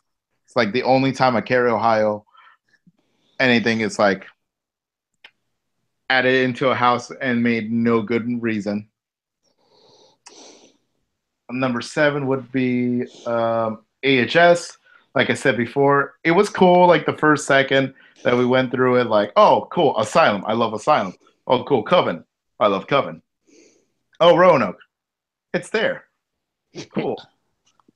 But then after every time being like one of the first people going through AHS, it's getting boring and boring. It was deteriorating in front of my eyes, and I try to avoid it. Like second week, no guys, AHS, it's like in the top 5, guys, come on. And then I just like realized it's like so repetitive, it's so boring. It's one of those houses that like it was great for that first moment. It was like a good honeymoon, and then it became a nagging wife that you just want anything in the world to be somewhere else. That's AHS for me. And let's see, 6. Well, not 6. Is it 6? I don't know numbers, Owen. Tell me. You're at 6 right now. Okay. I don't know if I should break your heart or not. I feel like either way, I'm gonna break your heart. Oh God. It's one of those houses that like every night it changes on me. It's always in between these two, but as of right now, I'm gonna put Ash. I'm gonna put Ash right there on number 6. I know the house that I wanted, the house that I asked for like a long time ago. It's in number 6. I know. Call somebody. I am not well in the head. It's not as funny as I hoped it was. Like, it's missing. I don't know. It's missing some more humor or missing more scary. But there's like a bland spot, especially in the El Brujo section. If you guys don't know, El Brujo section would be where you're like in that wood area right after the bathroom. Right after the bathroom, that wooden area. It feels so bland. Like you have to like walk to like it feels like just a waste of space. Like I know there's like 2 characters, one barely appears, and if you miss the other one, that area was like a waste of space for you. I think if they had better character distribution, and I don't know, if they made it more funny, I don't know, if they had something else, it would have been even higher than this. But the reason why I put Ash down there is because Shining has been going better, and then was going worse, and it got better again. I have no idea what Shining is doing to my body right now. One day I'll figure it out. Shining, you'll be in this position for the rest of life. But no, right now they're still teetering and tottering.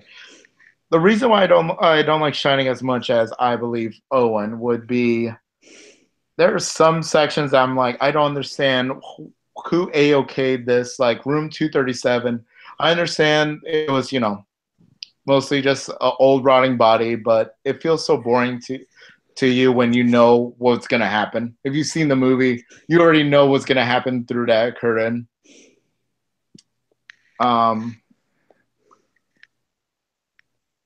And even the hedge mage, like, I don't understand why you start in the hedge maze and end in the hedge maze. Why don't you begin in the hotel?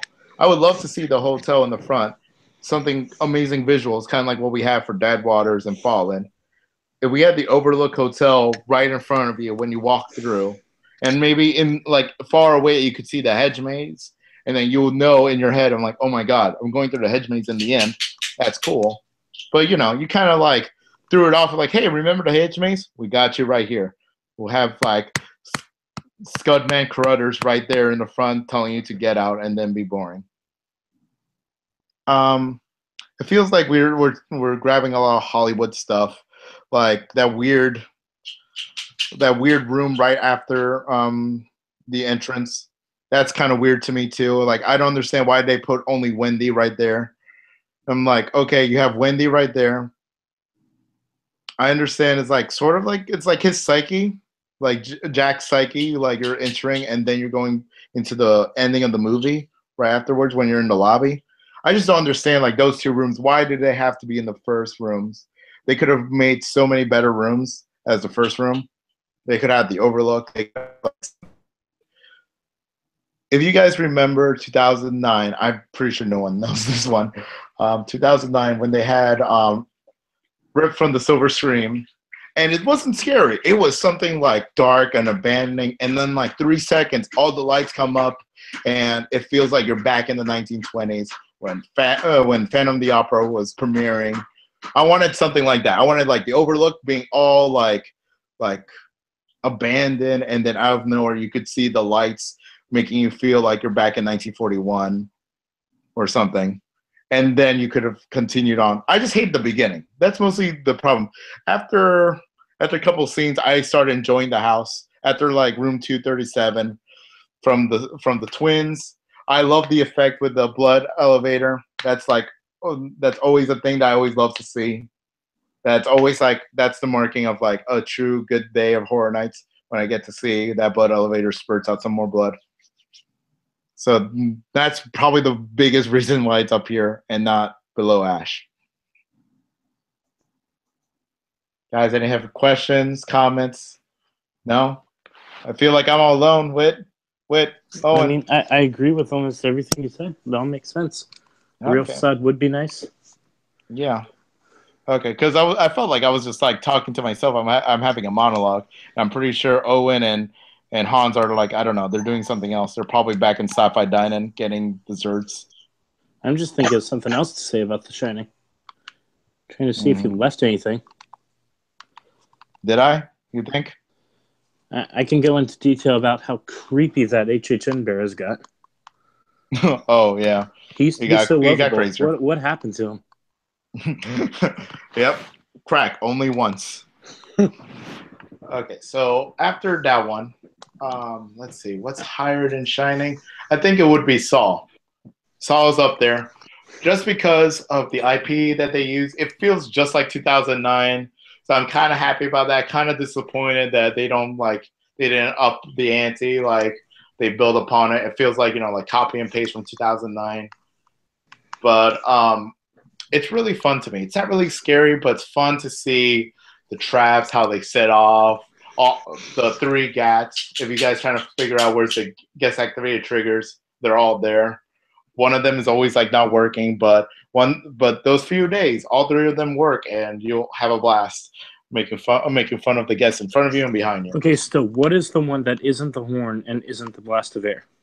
The first one, okay, if you guys already know. So I went through 6 times and never found it.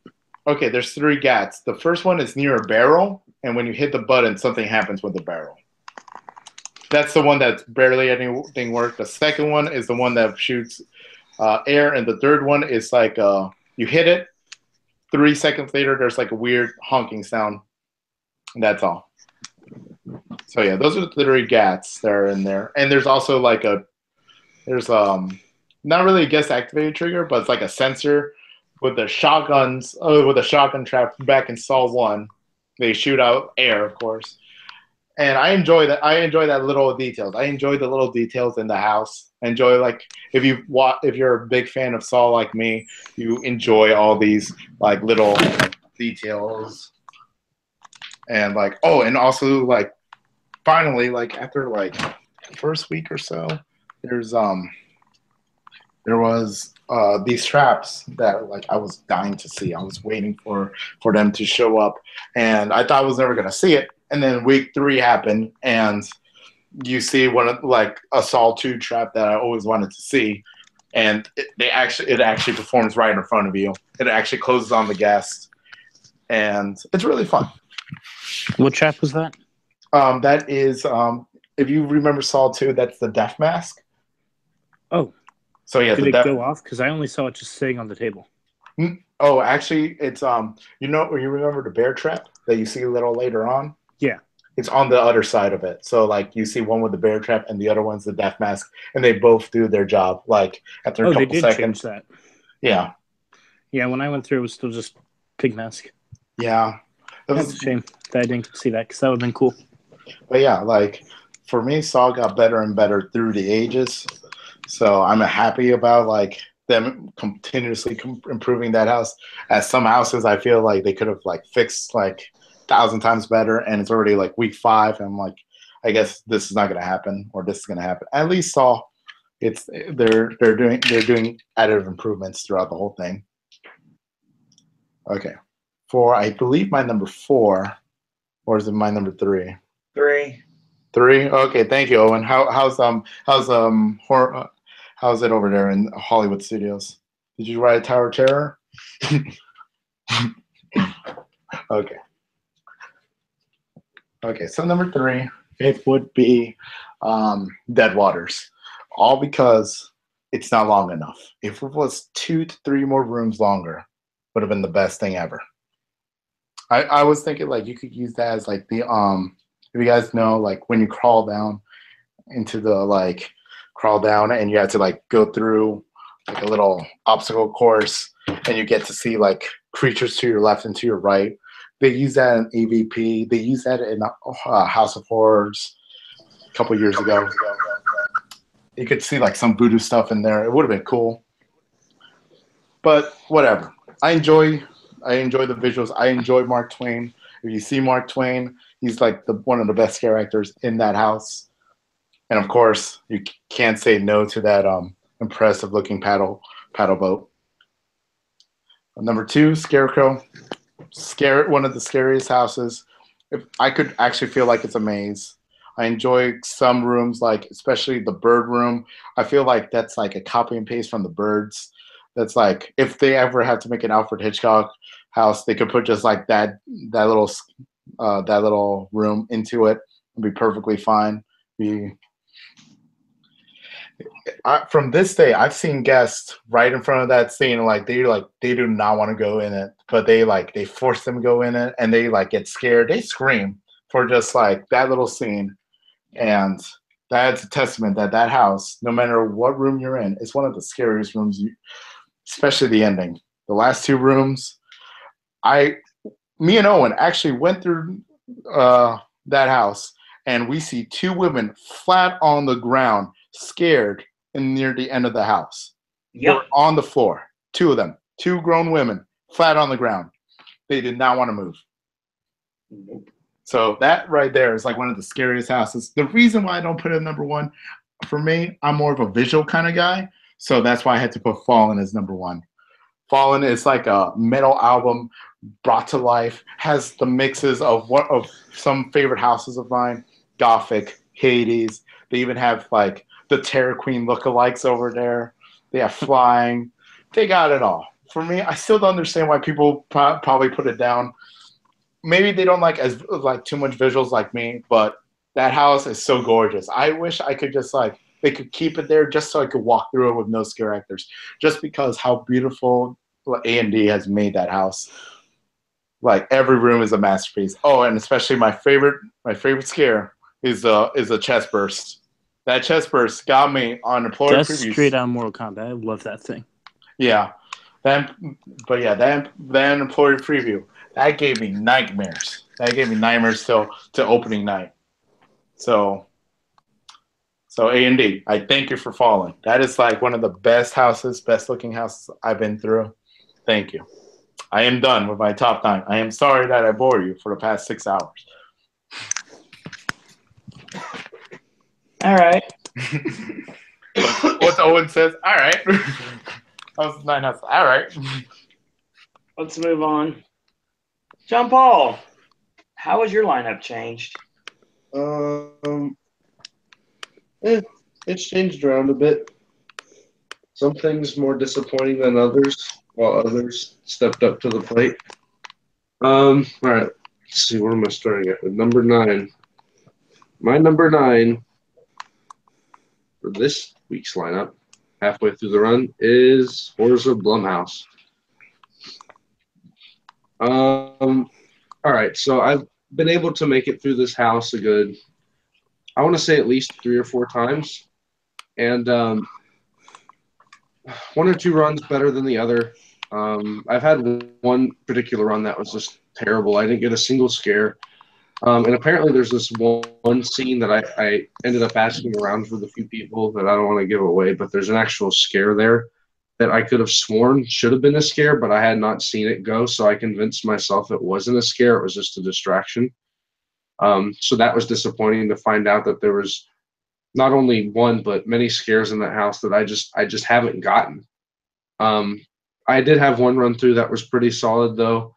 None of the scares really got to me, though. They were just kind of like they made me feel kind of nervous, I suppose. Like I kind of get flushed. I don't really get scared by those scares, but overall, the house itself, it seems that I'm trying to think of what other houses it reminds me of, where it's just like it's kind of a lot of the rooms are the same, that they don't vary in dimension.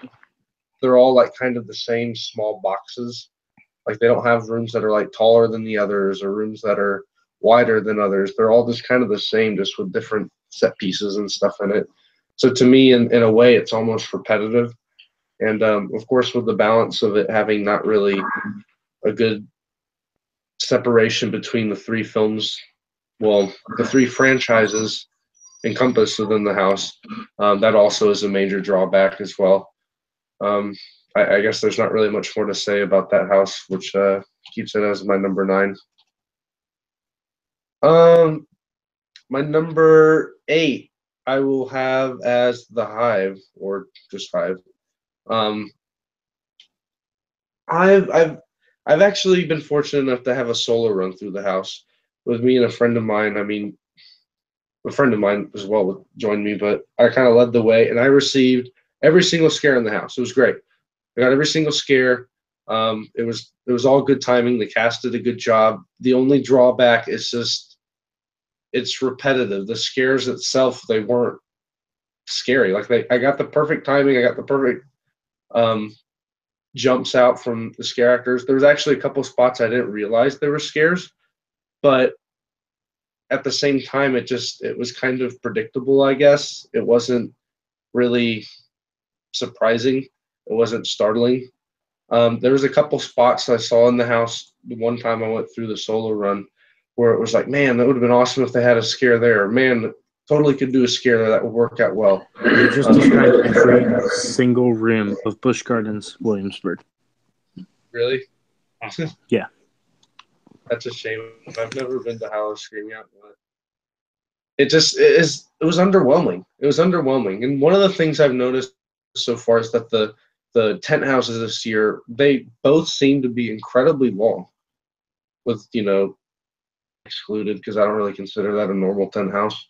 I was just so amazed at how long they were, and for it to be just kind of the same, and then different casts are not as good.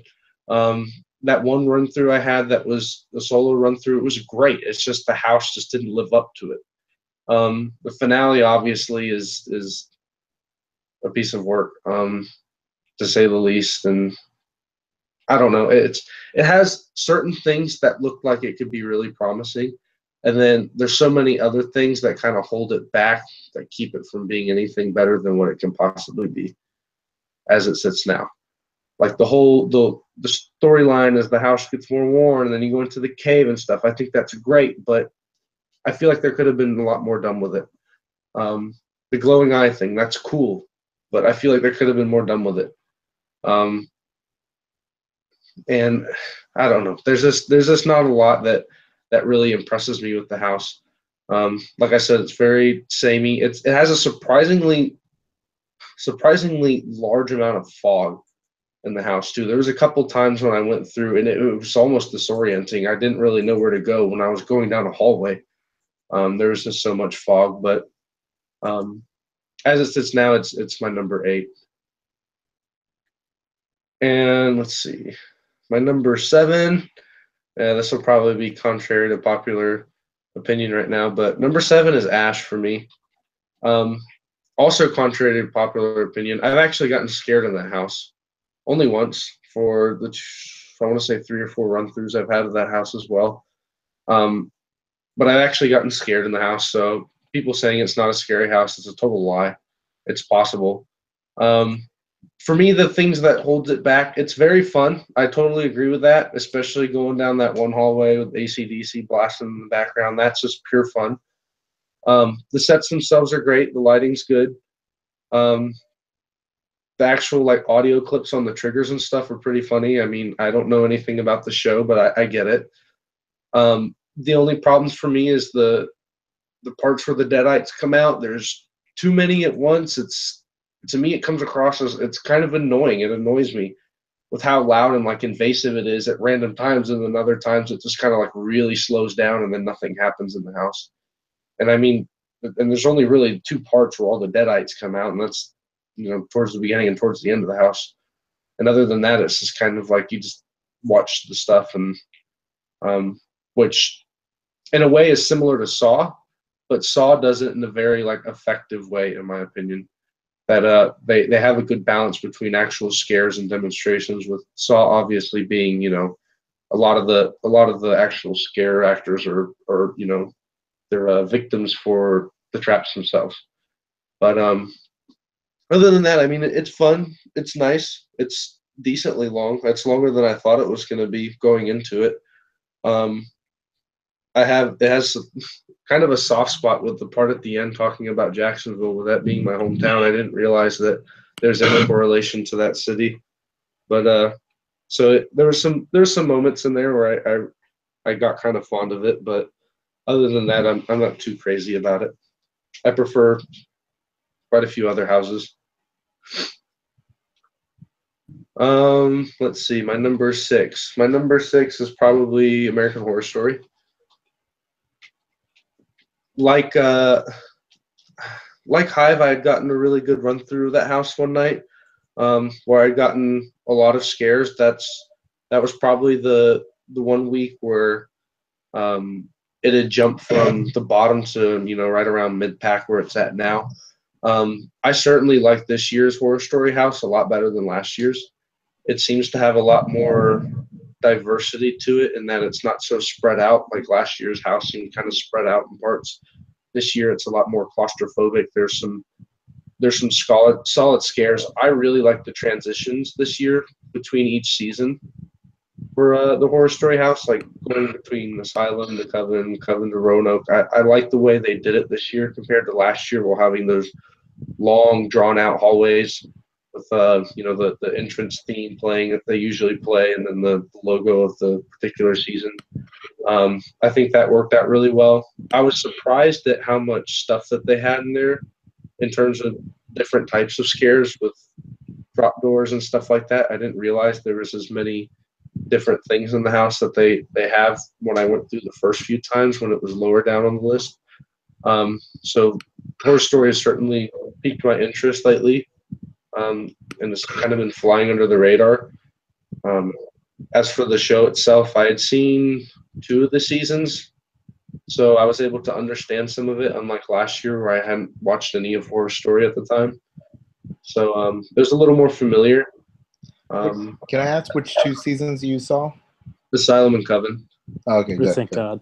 Don't watch Roanoke. Yeah, I've seen halfway through Freak Show, starting from the very beginning with Murder House. So watch 1, 2, 3, 4, 5, 7. Not that really affects the way I would rank the house, but it makes me a little more familiar with it, and it helps with the understanding of it. And so that places Horror Story at my number 6. Yes, what's number 5? Number 5, I would probably say The Shining. I've gone through The Shining, I want to say about 5 times now. The sound stages are easier for me to get to for obvious reasons for some new. So I'm able to do those at a good time of the night. But The Shining, I've gone through some good runs, some bad. Nothing really too impressive. I like the parts where It goes through Jack's progression into madness. That definitely is a really good part of the house. They obviously did a really good job of recreating the movie sets and stuff like that. Jesus, where you go through the head maze and the different scenes, the cold room, stuff like that. They obviously did a really good job. The first couple run throughs I went through the house, I never got to see the blood flood because it wasn't working at the time. But when I finally got to see it, I was rather impressed with it. So considering how they could have pulled it off and me expecting that they would have issues with it. So shining scares are pretty good at times. Other times not so much. It seems about a mid-pack house right now, but we'll see how it goes the rest.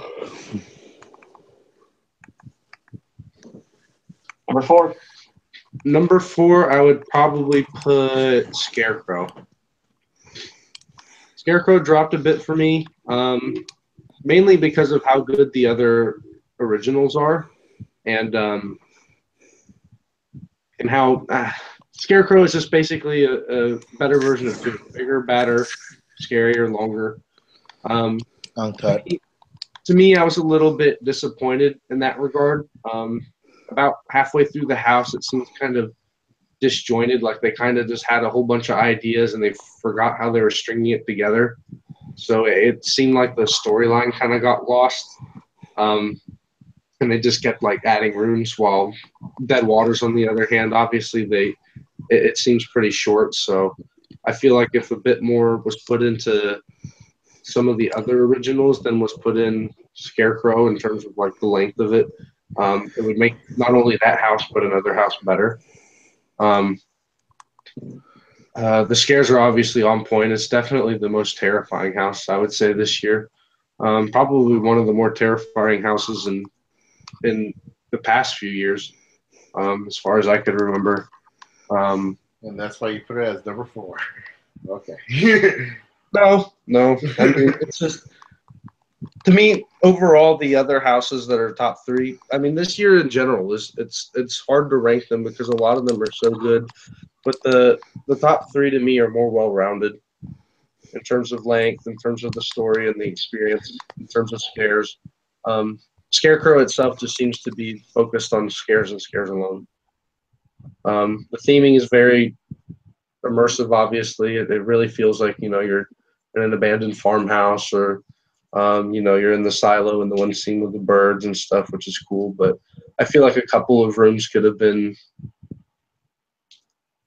they could have, went around it and removed it, but just because it didn't really make much sense. But that's just me. Great scares, long house, very, very claustrophobic. I would say it's definitely worthy at number 4 right now. My number 3 is Saw. The first run through I had through Saw was a lot like how I thought Ash would be, with a lot of demonstrations and stuff. I thought it would be kind of boring and stuff, and that it wouldn't really be that engaging or scary, which was true for the first run through I had of Saw. I didn't get hardly any scares. It was just mainly watching the victims, suffer through the traps. And to me, that wasn't a very scary experience. It was just an uncomfortable experience. But since then, I've had some incredible run-throughs where I've gotten almost, if not every scare, almost every scare, if not all of them, I should say. They do a really good job, like I said, of breaking it up between the demonstrations of the scare actors, going through the traps versus actual scares of the pigs. I think they did a really good job. The one room with all the static pigs, I really like how they have the audio synced up to that, where it's like the ticking of a timer on a trap, and then all of a sudden it springs and all hell breaks loose, and then all the pigs come at you. I really like that idea. I love that. The triggers are fun. It makes you feel like you're becoming a part of the whole jigsaw scheme, and like you're immersed in the traps by creating the traps, or torturing other people in a way. I think that's kind of cool. It gives it that extra level. All the I've seen through the first 4 movies, I believe, or at least part of the 4th movie. So I was able to recognize a lot of the traps, and the way that they actually were able to set up the traps and the scare actors to where they were actually able to get scares, I think was a pretty good job. It's definitely an improvement over the first house I went through in Horror Nights history back in 09 was the very first Saw house. So I very much like Saw. So you would say that this year's version is way better than 2009's version back in the genre? I like the location of the original being in the. I thought it worked perfect as like the Wilson Steel like manufacturing building. Yeah. But I really like this year's house. I don't really remember much of 2009's, to be honest with you, and I don't think that's necessarily a good thing. Mm-hmm. Not that it's particularly bad, but that it was forgettable.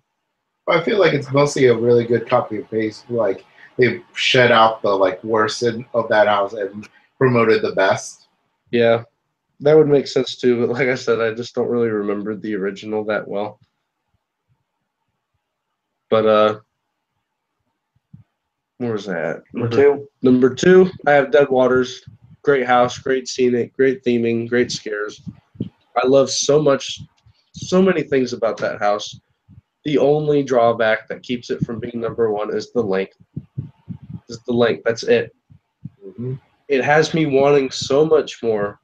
It's such a unique theme. It's so fresh and new for Horror Nights. I mean, granted, they had the scare zone that's obviously based off of, but for a house in particular, I feel like this is something we haven't seen. Well, we haven't seen ever, but it seems really new and unique. That is something that I always look forward to each and every year, especially with the originals, which obviously puts The Fallen at number one. I've had really good run-throughs the past few times I've gone through.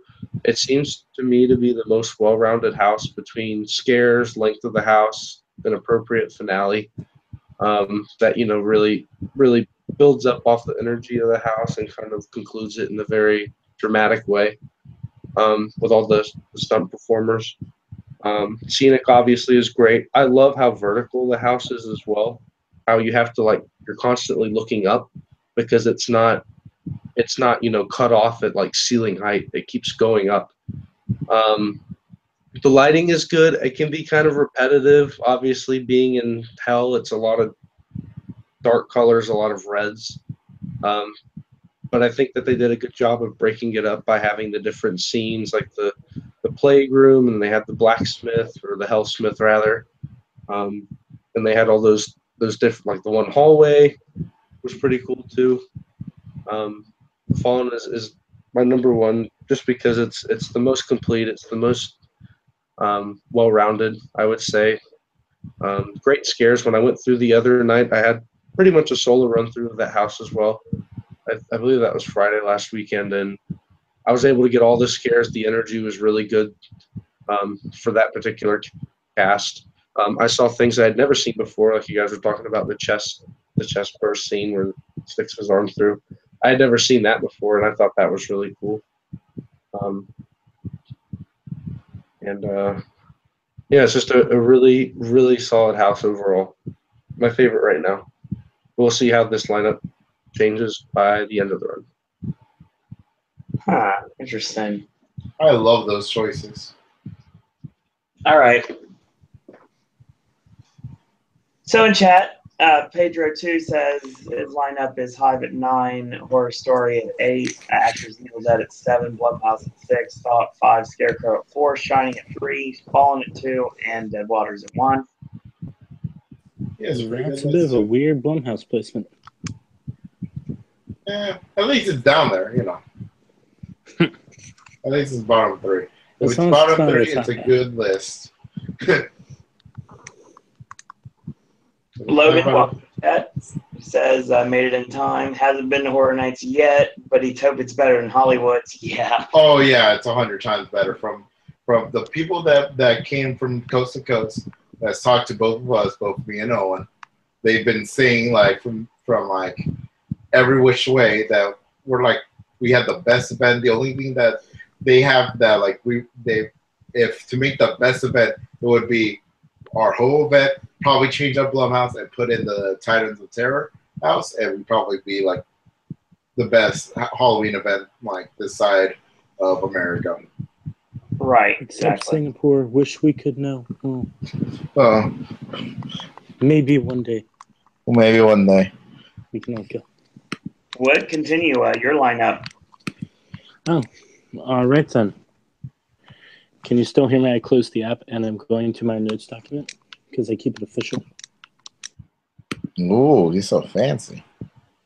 All right. Anyone want to guess what my number 9 is? Is it Blumhouse? Whoa, how'd you guess? Oh, because, anyone who's, smart enough to we go through all 9 houses would obviously know that Blumhouse has to be down there. Somewhere down there. So, the only thing I was looking forward to seeing is Sinister. Ooh. I did not enjoy that movie. It was maybe the creepiest, scariest movie I've ever seen, maybe except Texas Chainsaw Massacre. So I was really looking forward to that. And then it was one room and a hallway. I'm so sorry, Whit. Sorry. But that's okay. The scares actually were good. I jumped really easily, so I jumped at a lot of the scares. They got me. Their triggers were loud. They hid behind corners. I mean, it was the bare minimum of the house. At least it wasn't Walking Dead 25. Not much to say about Blumhouse. My number 8 is actually Saw. You monster. I didn't like a couple things about it.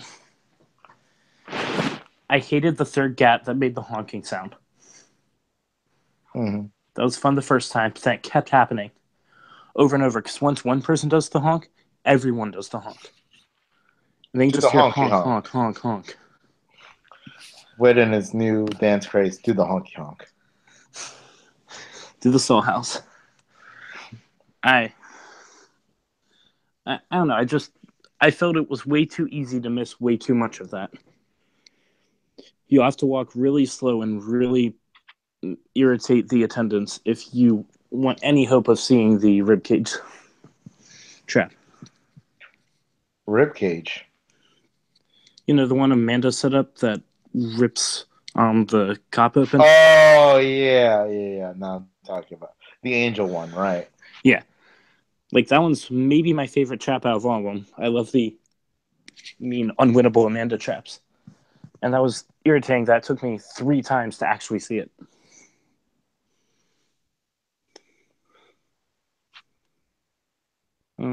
What else didn't I like? I don't like the pig room.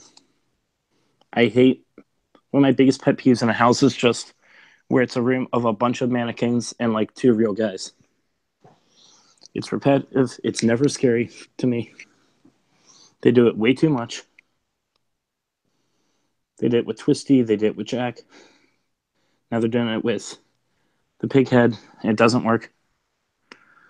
I really didn't like that we didn't get to see John Kramer. I was really hoping to see him in the red robe with the Assassin's Creed blades. Assassin's Creed blades.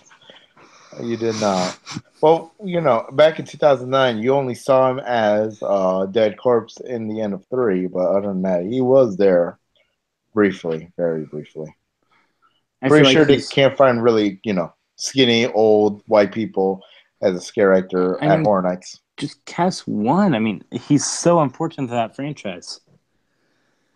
The fact that it's possible that we never actually saw the main character of the franchise in the house based on him is a bit weird. Yeah, at least I say it's possible because we have no way of proving who's under what pig mask. But I did love one thing that I loved about several houses this year. It had a room full of exposition at the beginning. Exposition. Those make me so happy when I see them. Those exposition rooms. I like getting the setup that we were in a game. That was a cool concept. And basically, I really loved 8 of the houses this year.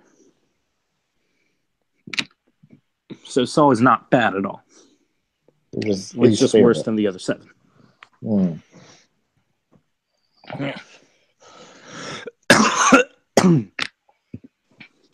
Number My number 7 is Hive. I really liked the different vampire designs. I love the one with the stilt walkers. I wasn't expecting stilts in Hive. Those really worked for me. It did feel kind of samey, but lots of good scares. I love having John Carpenter playing at the beginning and slightly in the house if you listen for it in the scene with all the junk. With all the junk. Yep, that's what most of the house is. It's the scene. If you take the behind the scenes tour, they describe it as where they discard all the non-edible objects. Oh, so it's the pillar that went over and that cabinet on the right. Yeah. Yeah, that room. Gotcha. You can hear a tiny bit more John Carpenter in there. I liked that you had Nicodemus Fleming or whatever. Yeah, that was his name. I liked that he talked to you, that there was an actual character towards the end of the house. That was fun to see. Two biggest things I didn't like were the fact that some of the actors wore earplugs that were lit up in the exact same color as their contacts. So I'm seeing these glow-in-the-dark terrifying eyes, then also these bright earplugs, making it obvious that their actors wearing earplugs. Oh, really? I don't even think I saw that. I saw that several times. It was really obvious looking for me. I guess I gotta ask Owen about that. I have never seen it. Oh, most definitely. Oh, okay. And then I never pay attention in that house. And the other complaint is, of course, the Haunted Mansion hallway. Oh, yeah. Okay, now I understand. I was like, oh, yeah, that finale. Yeah, it didn't work. I thought they were leading us off guard, and then one of the eyes would actually be attached to a scare actor dressed in black or something. Oh, yeah. So if you're trying to figure out if, like, remember when I was telling you about, like, oh, houses improved, and I wish the house was improved, but some doesn't? That's the Hive. That room hasn't changed at all. So you haven't missed anything right now, Whit. Yeah, the Hive is... That room is not great. 6 is AHS, which I really loved until 6, but that's just personal preference on the source material. They relied too much on the Ravengers and on Bloody Face in Season 2. There was a lot more in Season 2 they could have showed us. Like, we could have gone a room with bright lights representing the aliens. That would have been cool. I was glad we got to see him cutting off Shelly's legs. Glad we got to see Sister Mary Eunice. We should have seen Jude dancing. Oh, yeah, or something. Or at least Jude as a nun. Yeah, Jude at some point should have been there. It makes me mad when main characters aren't in it, even though, like, even just as victims. Yeah, they're like, she's, the highlight. I'm still surprised that we barely see that actress Jessica Lange in any of these houses. Like, she was only in what? I don't even remember. Like, I'm pretty sure she was in last year's She was in Freak Show getting her legs cut off by the same doctor who cuts off legs this time. But yeah, that's like the only one that Jessica Lange, a prominent character from like seasons 1 through 4. Yeah. Last year I had hoped that Jessica Lange would be like singing on stage as a distraction for some other freaks to scare you. Right. But yeah, this year, again, a lack of the major actors, really. Like, why have random scared guy as the first patient in the hallway full of cells when you could have had it be like Sarah Paulson's character or something like that? Lana Banana. Lana Winters. Or whatever young, misunderstood, poor soul that, what's his name, plays this time. What, Kit? Was it, I forgot what's his name. Evan Peters? Yeah, Evan Peters. So 2 was mostly great, though. Lots of good stuff. Glad we got to see the Angel of Death in there. I love that they actually had the money for a facade this year. That was great. Oh, yeah. Even if they only got 33% of a facade, that's still a failing grade, but, A for effort. You need all 3 facades. They should have had facades last year. They still should have had it for Coven and Roanoke this year. I don't get why they're not doing facades at all this year. except when they do, and it's amazing. Maybe they just put their whole facade budget into Dead Waters. The transitions were much better this year. Roanoke actually did a lot right. It got every scare I would expect to see in there. Good representation if you actually liked Roanoke. Not sure why you would. The biggest problem to me was with the Coven section. Coven is my favorite season, and they did not represent it well at all. They left out a whole bunch that I should have been able to see. We didn't get to see specific witches. Why did we get to see Queenie in her cameo in season 5, but not in her main season? Or any of the other witches, really. The greenhouse room was really nice. I liked seeing the theremin and all of that, but the rest was just not there. We didn't get to see...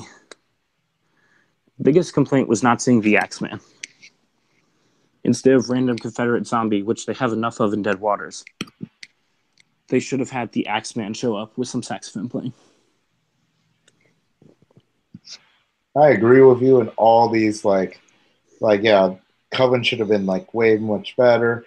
Like, yeah, you're right. Like, we don't see any witches except, like, what? We see random masked ones. Sarah Paulson's character and, oh my God, Myrtle? I think that's her name. Myrtle Smith's the character. That's it. Those are the only witches, and that's probably, like, that whole show was about witches, and all we had was, like, 2. The best part was the angsty drama and verbal dialogue between the witches. Uh-huh. They should have just put us in the middle of a cat fight between witches. Oh, okay. Now I understand why Whit was missing. Whit loves cat fights. I love the dialogue between the witches. Okay. I love watching Emma Roberts' character just roast everyone. Okay, next time we have AHS next year, we're gonna have, instead of Chucky and Soul, we're gonna have Emma Roberts. We're gonna fly her over here, and she's gonna insult every single. Dude, that'd be great. Okay. I want to see a whole bunch of weird things from AHS next year, but that's for another podcast. Mm-hmm. So, yeah, I guess that's all of them. I wish they... Yeah, it could have been cool to see some characters, like, for a finale sort of thing, instead of just ending it with Roanoke and then just kind of stopping, but it worked fine. Okay, oh, and one more thing. I hated the fake out for the line. The fake out, what? Guard. Because it displays the warning sign and everything, and you go on the soundstage and you hear the music coming from in there. So you're like, oh, when I enter the soundstage, that'll be the facade. Nope, you rap 4 more times. It's more line for 20 more minutes. Well, at least you're under AC. There's a lot of times. Yeah. Don't put the warning sign and fake me out like that. Even if you're express, that's the longest express wait you'll have because you'll still have to wait that 20 minutes. Okay, gotcha. So there should be a warning sign to the warning sign. By the way, this is for the last warning sign you're going to see. It's like, by the way, you still have 4 more lines in here. Gotcha. All right. Number 5 was The Shining.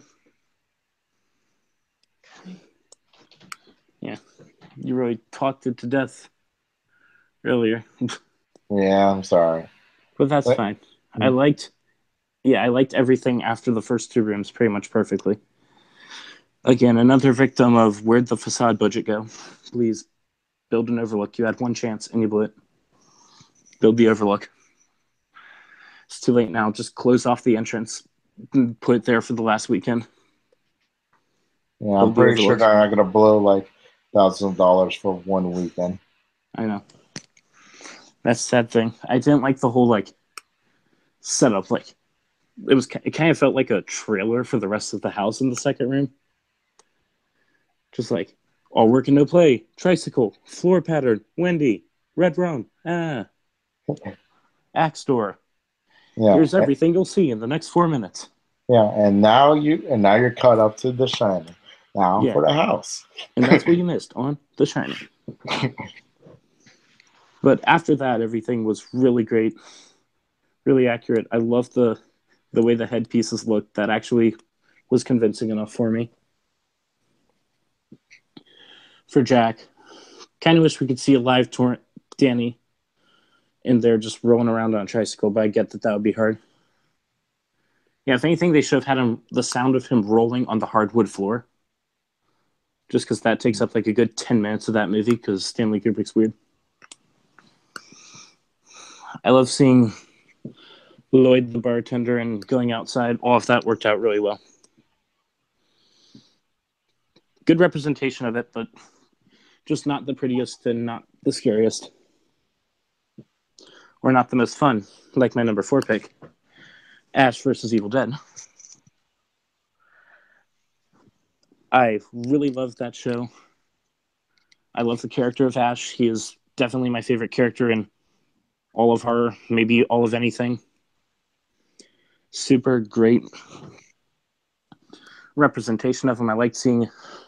I didn't think we'd see him up the butt. I thought that would be too edgy for Universal.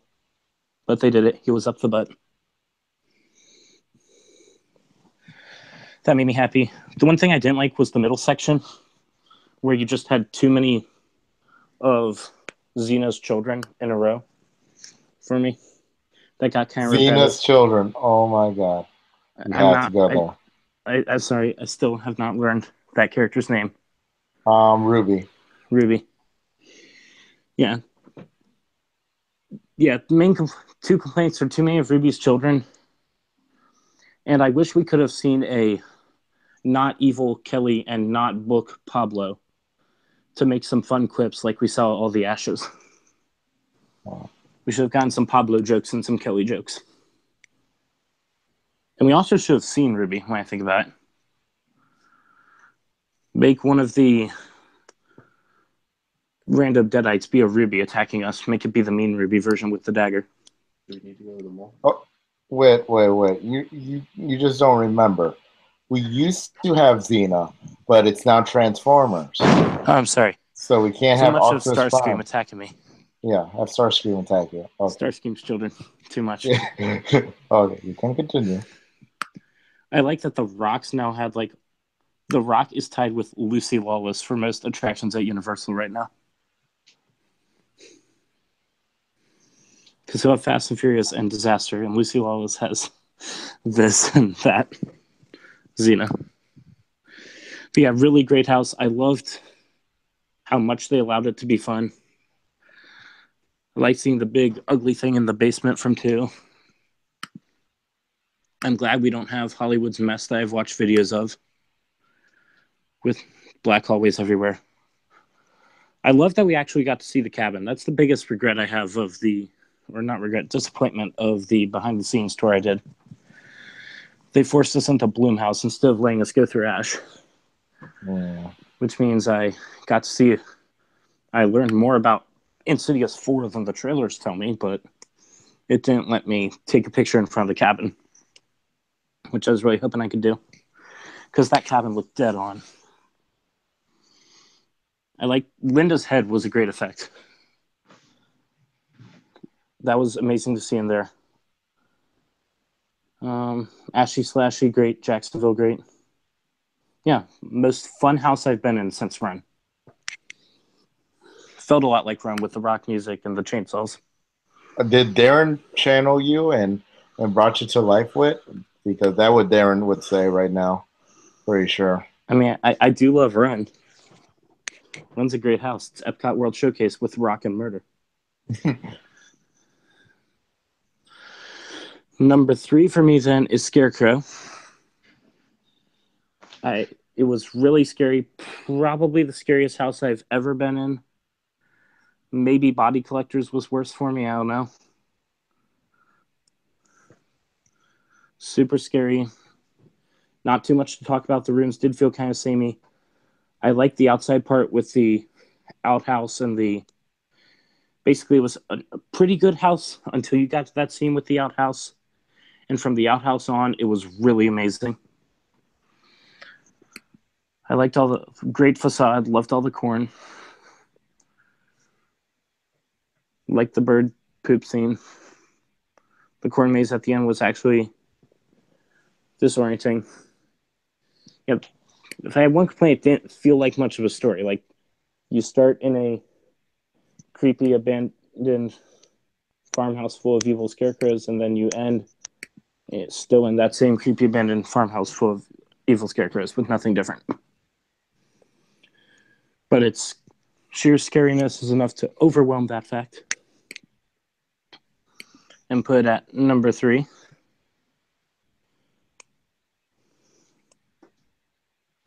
I was going to say something else about it, but I don't remember. So, number 2, Dead Waters. Really, really great house. It's my second favorite house I've ever been in, behind only my number 1 this year. I love everything everyone else loves about Dead Waters. I love seeing the tilted floors and the weird sideways build effect. The facade is absolutely beautiful. I like seeing some alligators in there. Wish some of them were animatronics and tried to bite you. That'd be fun. Bring back the old crocodile thing. Yeah, really good. Like seeing the progression. Like seeing all the pieces of the riverboat in her layer at the end. That outdoor scene is insane how much space they waste just to make it look realistic by having a distance filled with more people.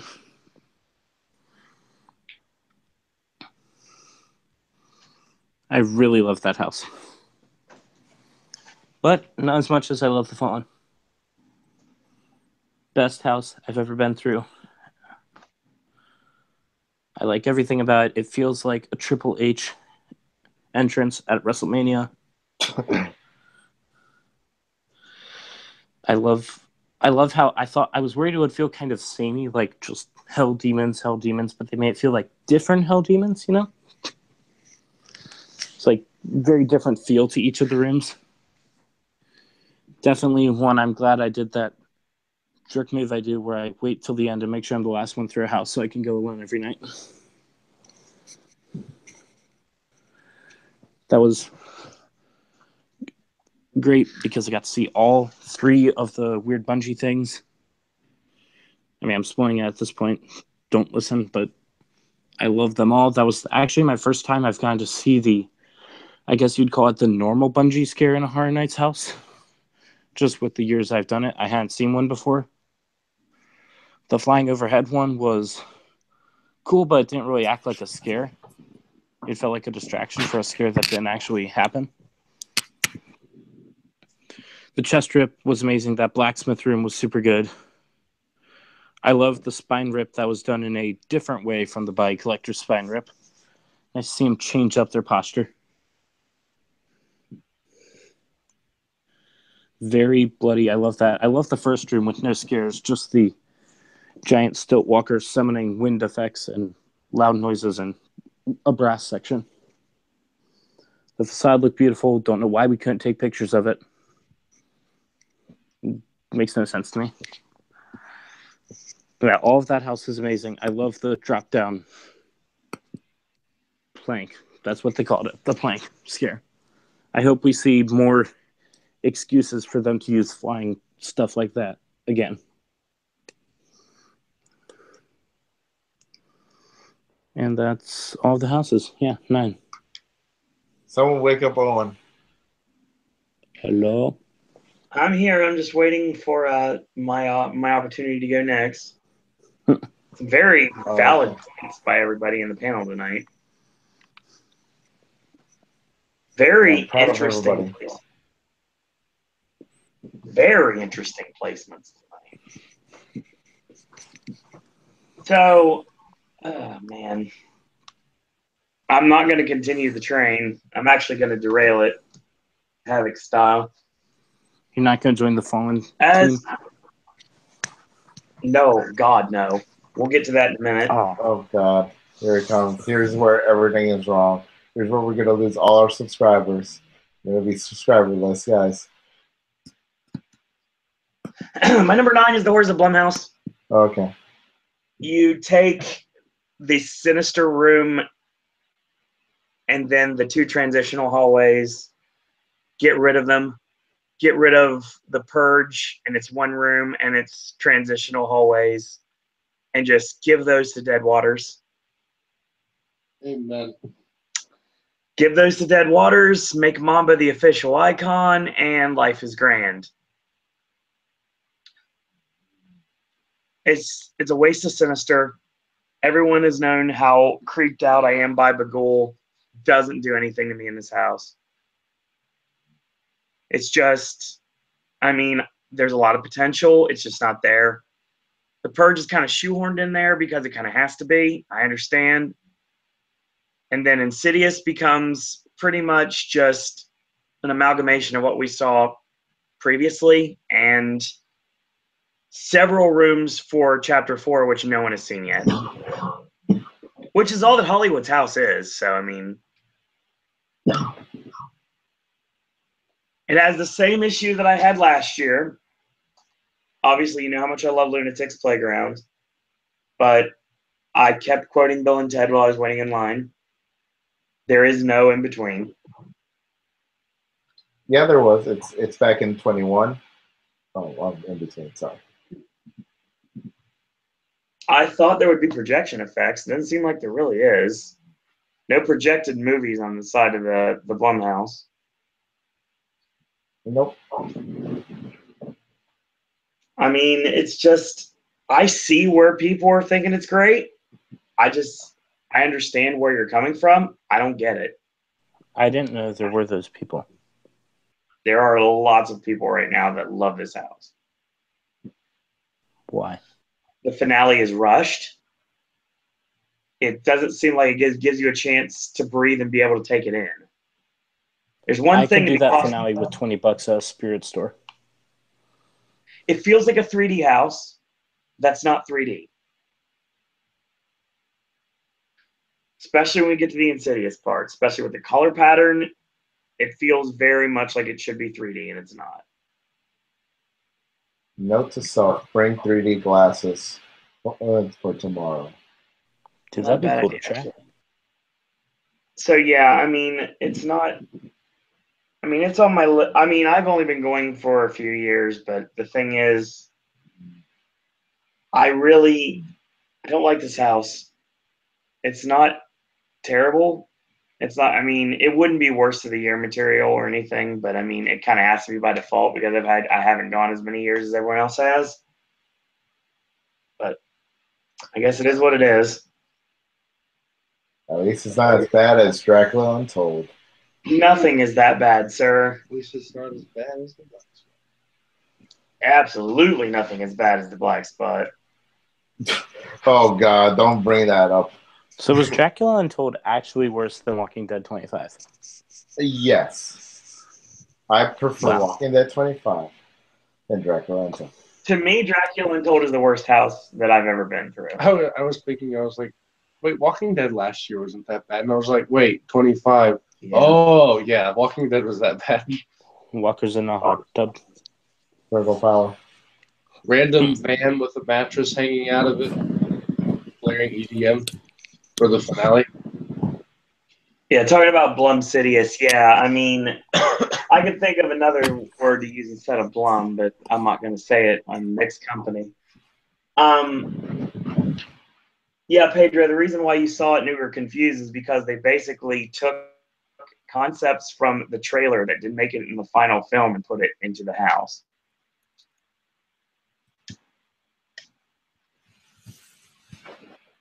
Yeah, I mean, Pedro, I felt a lot of chances, a lot of lunatics in that Insidious portion, at least at the end. To be honest, the finale would have fit more in Lunatic's Playground than it does in Insidious. I understand why it's trying to do, it just doesn't make any sense and it doesn't work. And 9 times out of 10, I miss everything.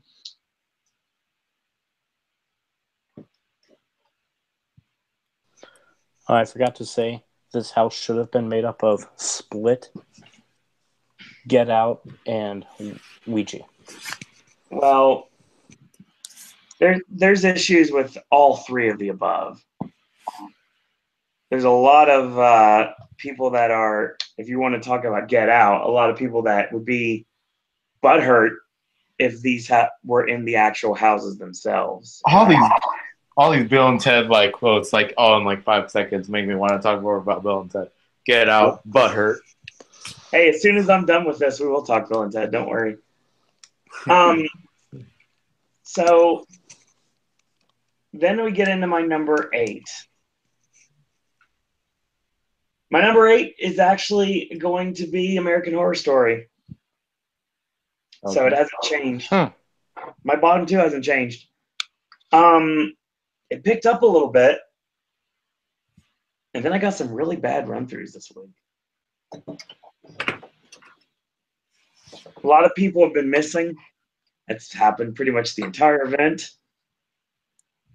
As I say it, my Dan Seals gritted teeth.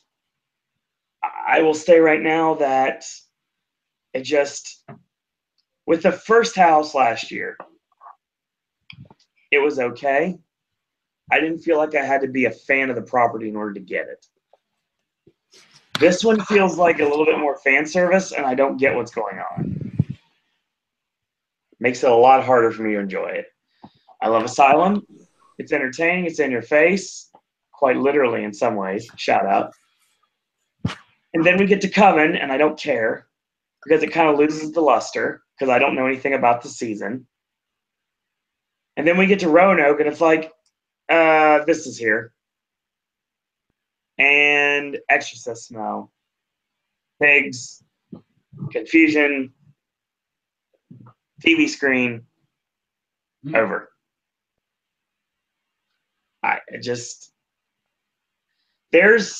It's a decent house. It's definitely not horrible. But yeah. There's just that much more better. Yeah, exactly, Chris. The script that Dracula Untold eventually had when it was put out was not the script that the house was built on because they changed a lot. Yeah. And given the fact that Dracula Untold, not only one of my least favorite house of all time, but also my least favorite movie of that calendar year.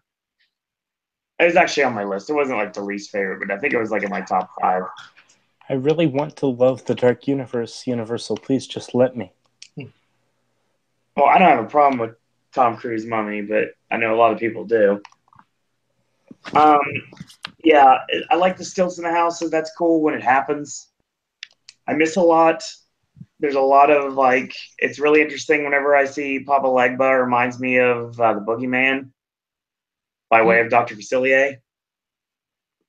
Even the laughter and everything. What was it, the chin? Is that what it's called?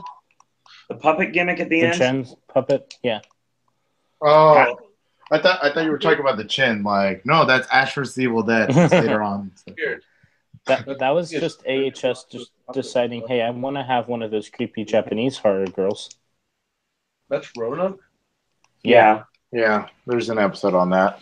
I don't understand what's the contortion. Is she supposed to be a contortionist? I don't know, Chris. I thank you for someone jumping on the bandwagon with me. I like Cruise's Mummy too. The thing is, it's just this year is really interesting. Like everything on the bottom is probably going to stay on the bottom. Everything towards the top is probably going to stay the same. Anything in the middle is up for grabs right now. Honestly, with me at least.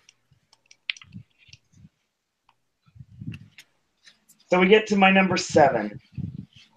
No, I'm not on the bandwagon, good sirs. The Fallen is my number 7. Something is rotten in the state of Denmark. Between the references to Terra Coensis, the used Krampus masks, Hades meets Gothic, which should work. Hades was great. 2010, oh my gosh. And OVE masks in the house as well. Can't forget the Chris brothers. This house is all over the place for me. I swear to you, there is a character in this house that literally is the Terror Queen. For all intents and purposes. I still don't see the problem. Still trying to find this problem that you're. Yeah, these sound like pluses. Yeah, I'm like, guys, it has good scares. It has good visuals. The Krampus outfits were the best part of the Krampus house. Just say I'm drunk, Chris is funny. Honestly, you know that. He's already home and he's not drunk. It's so weak. it's just, I mean, I see where everyone's coming from. I understand why everybody thinks it's the end-all, be-all. I still have no idea why you can't take a picture of the front of the facade and unmasking the horror. Dude, I could do an Unmasking the Horror tour review, and that would be totally different. That was some weird stuff. You can take, I mean, it could be like some like random German death metal band, and they took the actual like cover art and stuff, and they don't want people to see it. Still don't get it.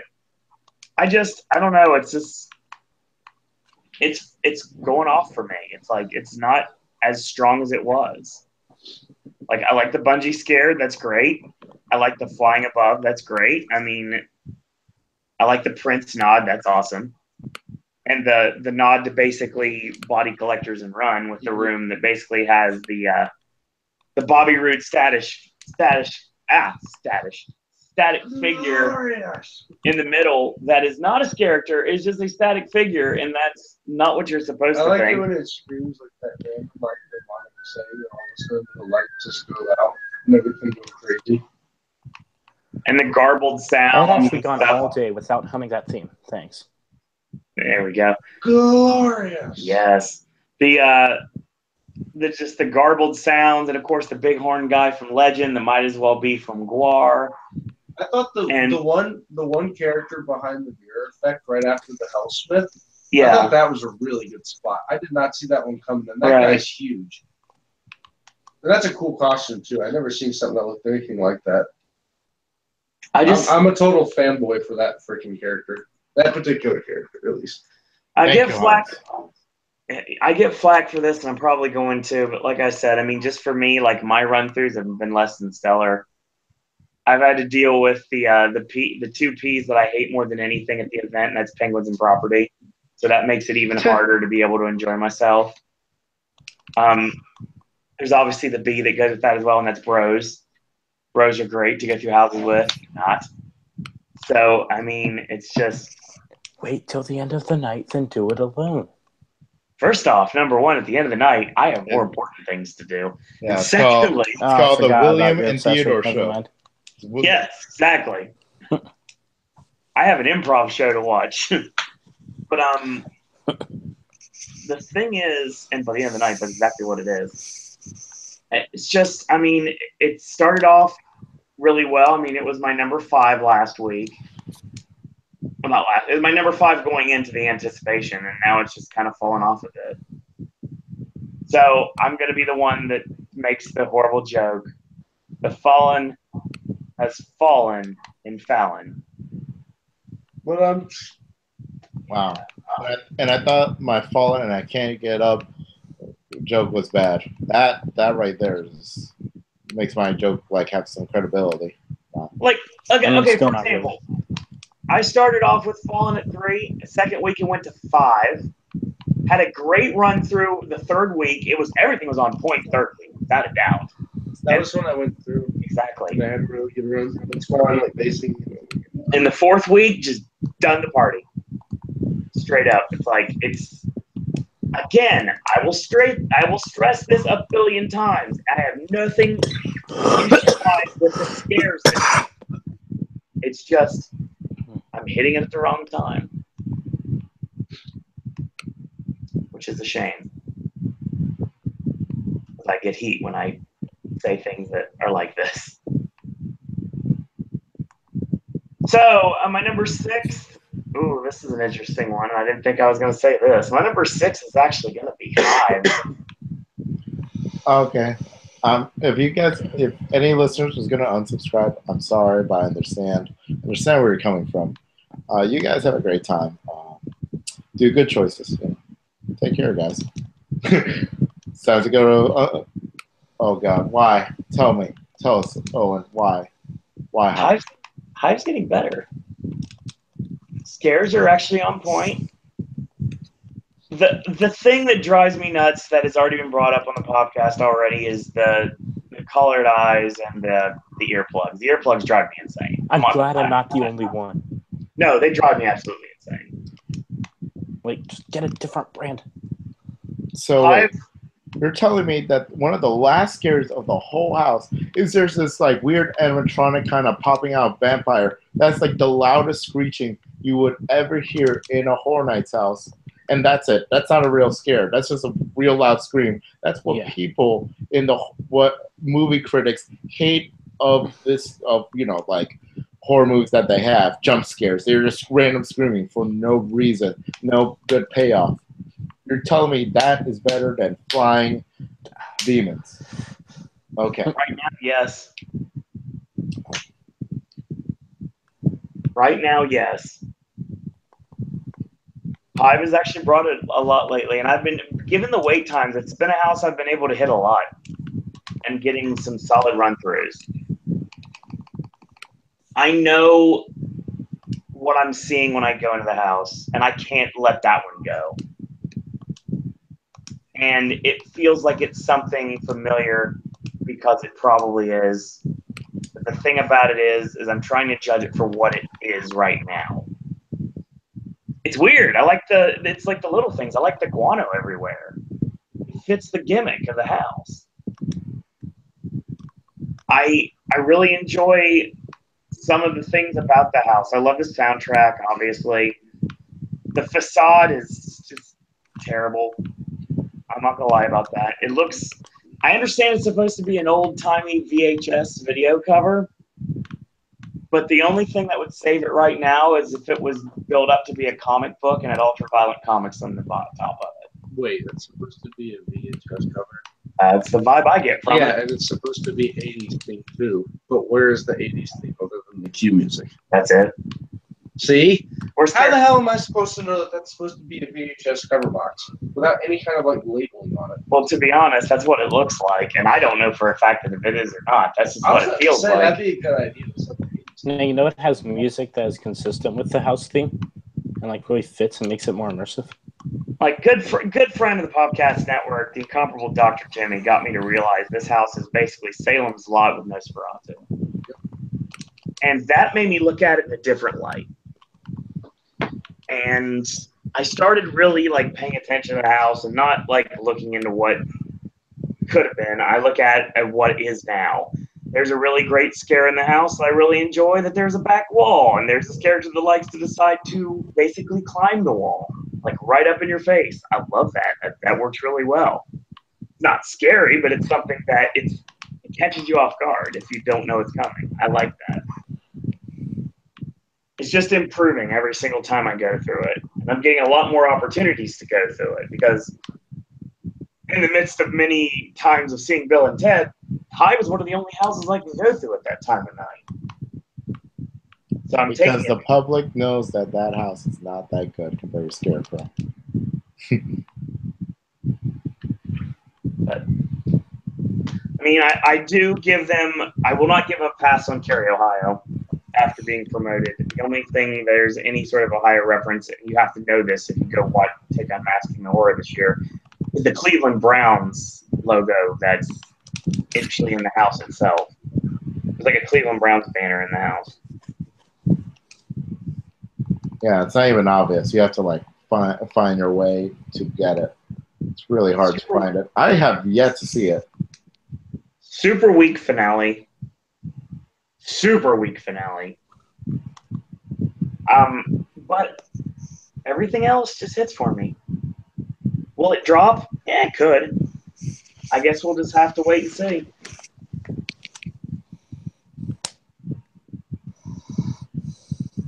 All right, so I guess we're going to move on to number 5. My number 5 is Saw. This house hits. This house is great. I love this house greatly. I love feeling like you're literally a voyeur just watching this. I really enjoy that concept, that aspect of this house. The Gats are great. They give me a very nice Penn and Teller vibe. I enjoy that. I love the traps. I love the way they go off. I love the fact that they fit like the movie. Like you're literally walking through the movie. And I'm very, very happy they included the death of Donnie Wahlberg in the house. One of my favorites.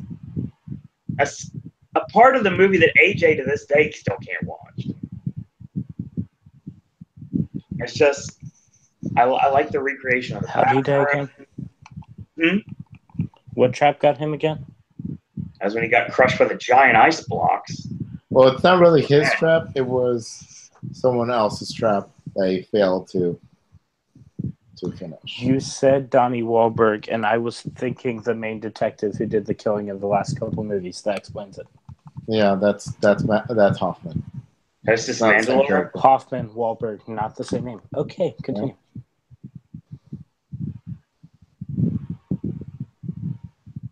So yeah, I really like this house a lot. When it hits on all cylinders. When you get all the scares, it's great.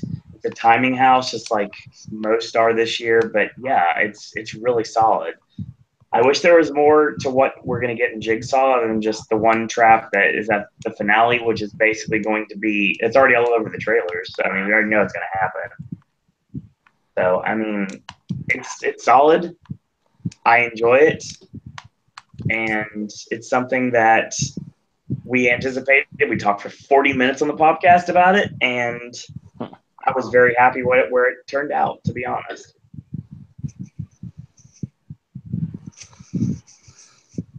My number 4 is Scarecrow, The Reaping.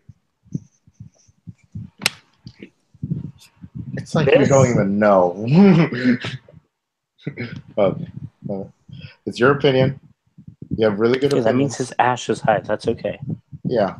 At least it's Ash. At least it's not Blumhouse or something. That won't happen. Scarecrow is easily the most terrifying house this year. So much so that it's definitely shown that it's been toned down considerably from the past 3 weeks. Scarecrow apparently caused a lot of, let's just say, emergency issues the last several weeks. So it had to be toned down a bit. But props to How the did it get turned down? It's not as intense as it was. What? Yes, it was a lot worse in intensity than now. When did it happen? The switch.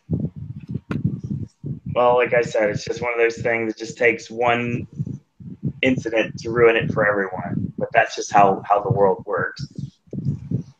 The thing is, with Scarecrow, number one, I'll give props to the guy that comes out the doors with basically a scarf around his neck. So yeah, I enjoy the scarf. Very Chris Jericho.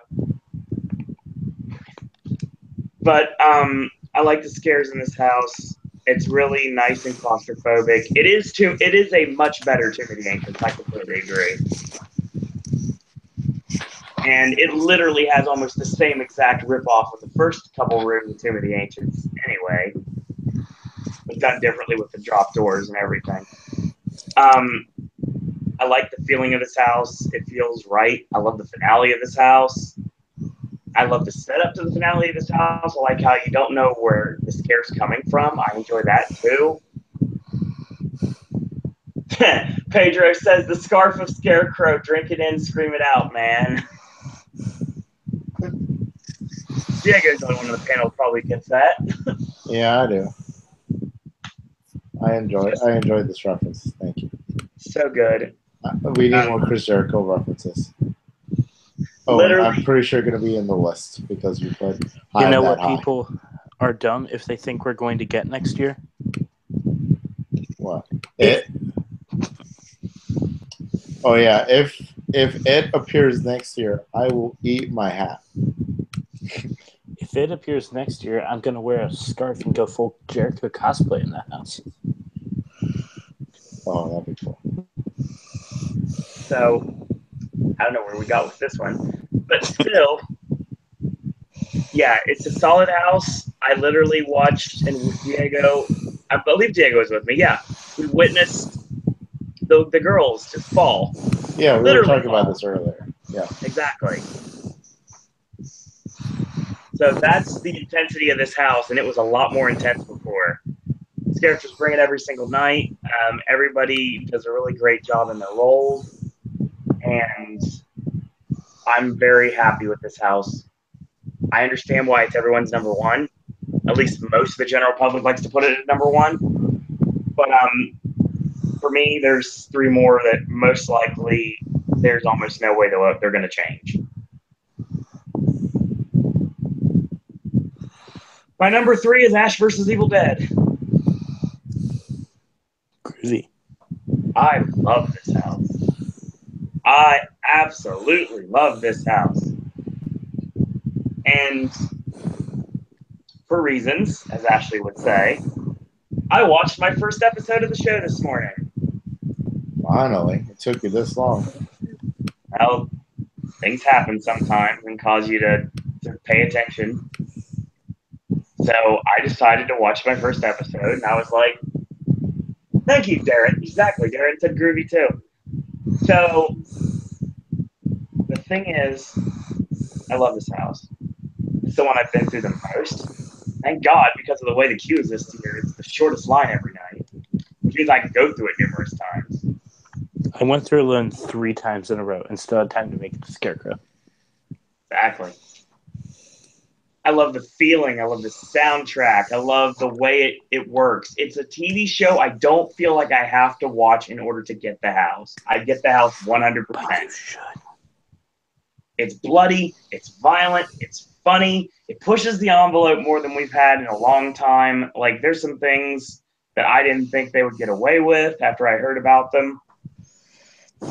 And they did greatly. And of course, if you're paying attention, there's a wondrous shout out to a famous doctor that's in the house as well. If you'd like to go search for that. Yeah, just say it 3 times. Ashy Slashy. Yep, say Ashley Slashy 3 times, and maybe BW will appear. That's all we're gonna say about that. Exactly. Pedro says, I admit I wish we had a jump scare of Ash popping out and looking at us going groovy, but the Jacksonville, Florida part at the end was worth it. This house is great. I love it. Love going through it. That you were talking, John Paul, about there was something about a glass window that's in the bathroom. Now, what it is you can help me on the actual name of the character. No, it's okay. You hear the sound cue. It says, "You're a dirty, dirty girl, Amber." And it's Ash that's sawing her head off behind that glass. Yeah. I've never seen it. Yeah, it does not happen very often. Yeah. It's in Blumhouse. The red-faced demon, whatever you want to call him, his mirror. Yeah. The light bulb. It flashes and goes crazy, but nothing happens. Someone told me that's what's wrong with it. It is. And then he pops up from behind. I'm like, I've seen that thing go berserk at least 3 times. I've never seen it here. And it just stops. They don't always use it. This house is fun. This house is entertaining. So this event this year is all about the Bullet Club and tweeting left and right. This happens periodically depending on where you are. And I like everything about this house. I love the nods to everything. I love seeing the Necronomicon on the table. I like that. I liked seeing a nod to, well, the way I know it, of course, would be from 2013 with Evil Dead, with the floor, and then Back in Black, and I love the person that's, I always say it's the girl from Stranger Things that's caught her foot in the trap and everything. I enjoy that. Ashley Slashy at the end, and of course, the stinger at the very end, getting blasted by the keg of beer. I love this house greatly. And I'm telling you right now, in another year, this would be 2 or 1. But because of the strength of 1 and 2 for me personally, it's going to have to stay at number 3. But it's a very groovy position to be in. And as I continue to watch the show, I will probably appreciate it even more. Speaking of that, my number 2 is The Shining.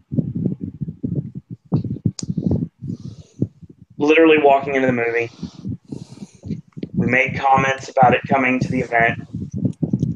When we went into preview night last year, walking into The Exorcist, and a year later, it finally comes to fruition as John Murdy gets the Great White Whale. Finally. Not Stephen King, though, Stanley Kubrick's version, but still works so well. So that's the version that we all know and love. Unless you're a book fan, then probably not, but I understand. I'm pretty sure anyone who's trying to pull for a book as a Horror Nights thing, you have a long time coming. The only thing you'll get is probably Poe and probably Lovecraft eventually. Maybe there's going to be a shout out to Lovecraft, but We still need to dive back into video games before I'm going to go to books. We will see. Bioshock. Walking into the house, the snow falling, the hedge made, exactly what we called. Very happy to see that in there. I'm not a fan of the headpieces. But I swear to you, it's better than what Hollywood has. The headpieces remind me of Frankenstein's monster. I like the Jack Torrance looks like Steve Zahn. I enjoy this house. I love the fact that we didn't have paintings for our elevator of blood. I'm very happy with that. We can't have a shout out on this podcast without mentioning Lloyd, of course. Good friend and former member of this network, Lloyd the bartender. Not HHN Bear, who apparently won Character of the Week last week. Oh, congrats, dude. He is not a bear. He is a dog. But he looks more like Beach Bear from Billy Bob's Wonderland or Showbiz Pizza. Yeah, Pedro said they take the headpieces over the Jack masks. Yeah, it's pretty even, though, honestly. They both are pretty bad. Well, what else can you do? You can't copy and paste Jack Nicholson. I like the finale. I like everything about it. It's just a phenomenal house. Being able to experience it. Attack of the Klingons. Yes, Legacy. I totally agree. I feel like Michael Dorff is coming at me.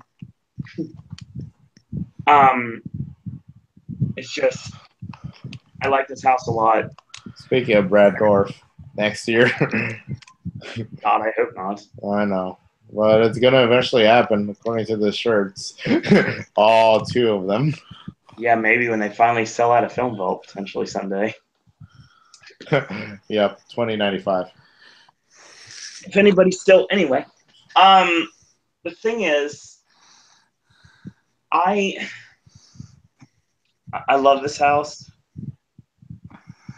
but again, it can't be number one.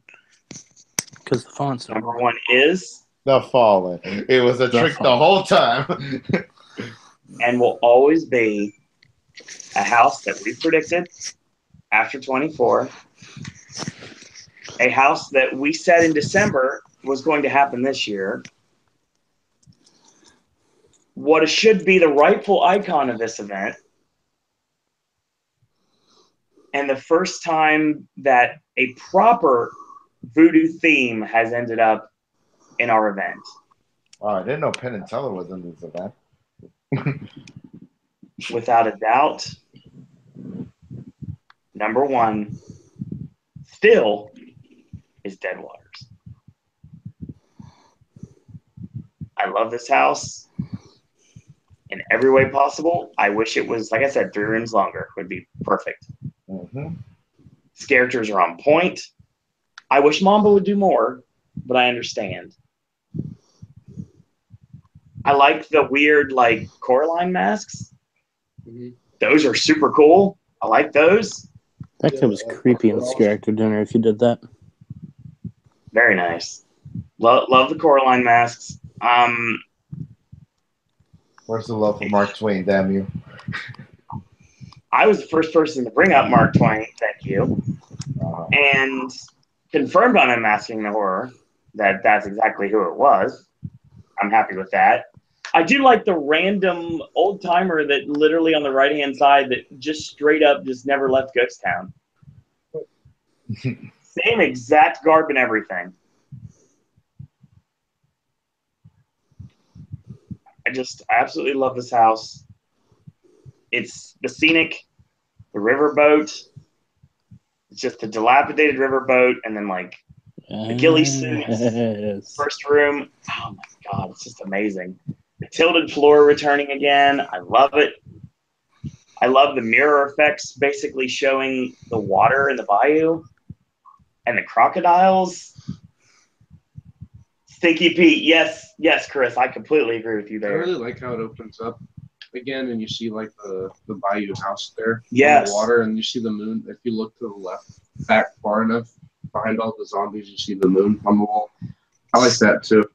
This house just gets better and better every time we go into it. And unfortunately, given the fact that more people are starting to jump on my Owen train here, I'm not getting to go through it nearly as much as I'd like to.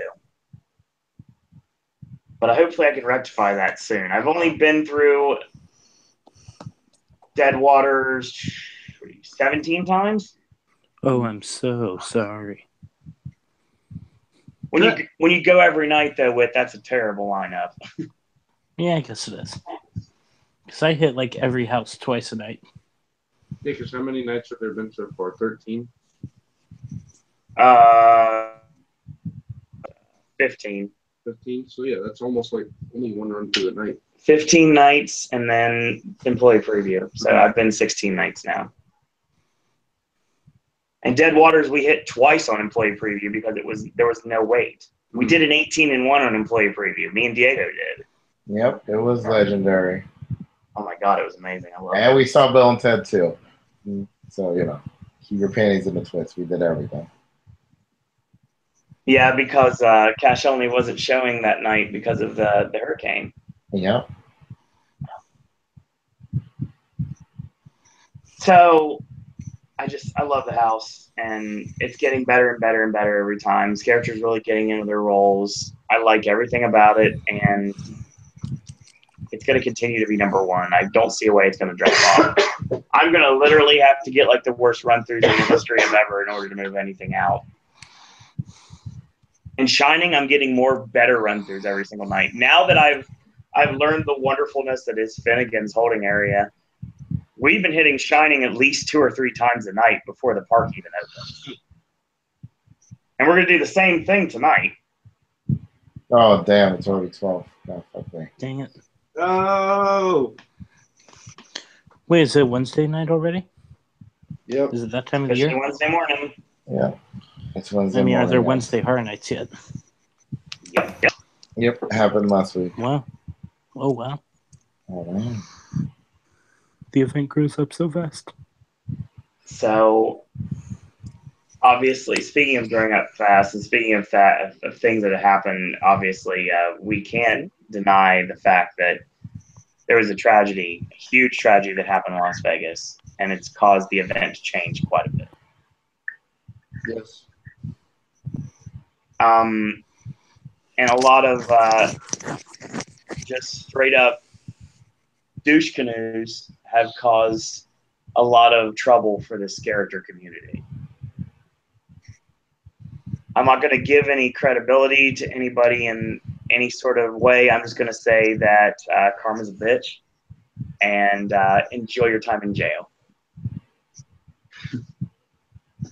So a lot of things have changed about the event since day one. Like, for example, like they have moved it from I know this is a big hot button topic right now. I don't want to really get into it right now, but I guess I could talk about it a little bit. And the fact that we moved more into beer and wine this year and the specialty drink instead of hard liquor. Yeah. I'm very happy about this for good reason.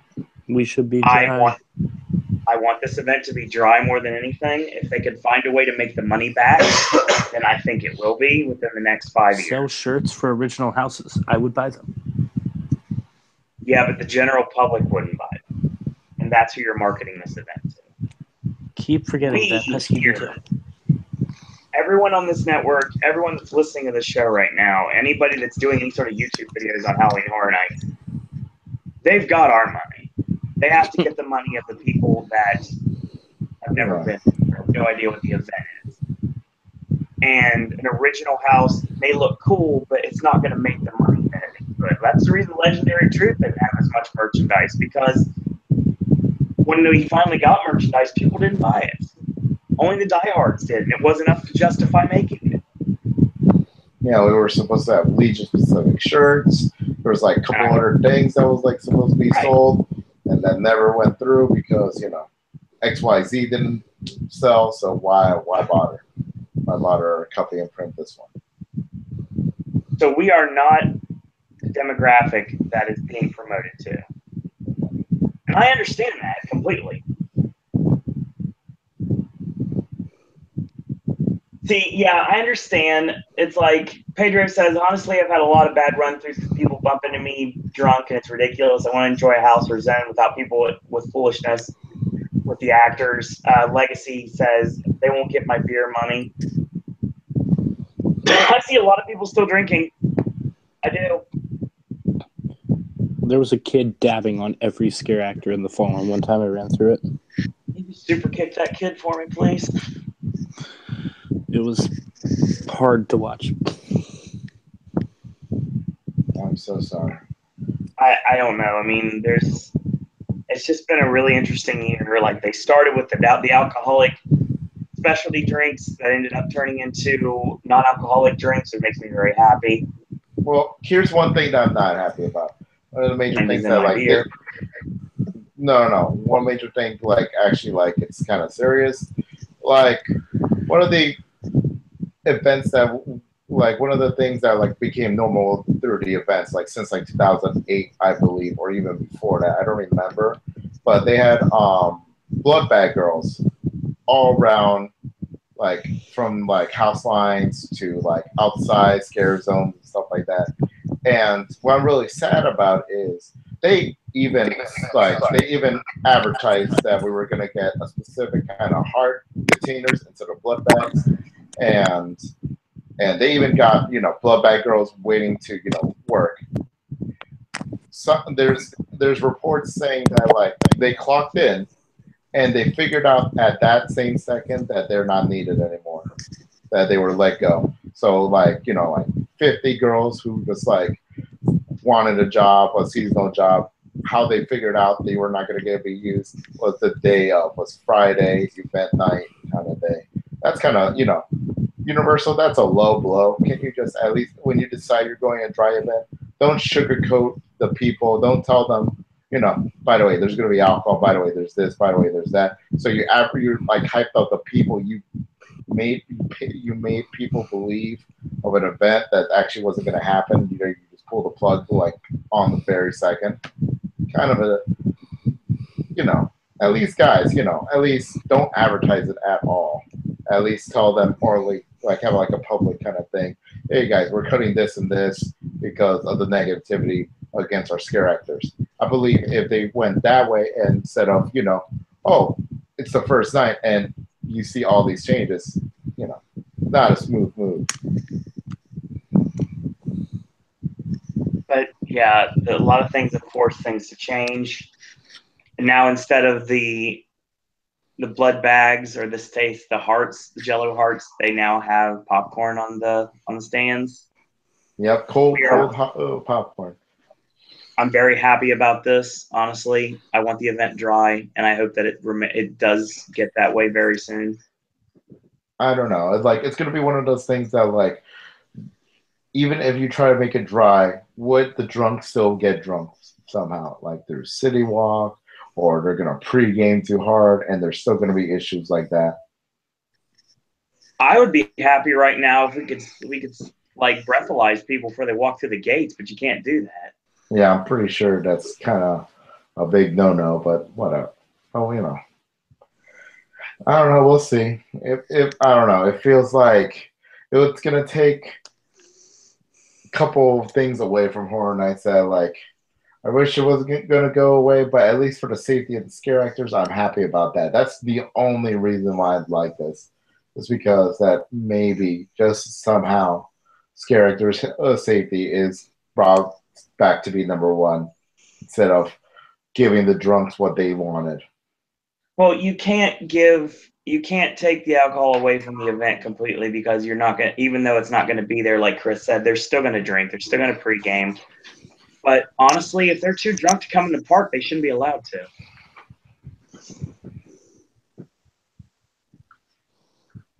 I mean, we don't need that riffraff in the park. Mm-hmm. Everyone's out to have a good time. It's a party atmosphere, but there's ways to be responsible about it. And some of these people just give everybody a bad name.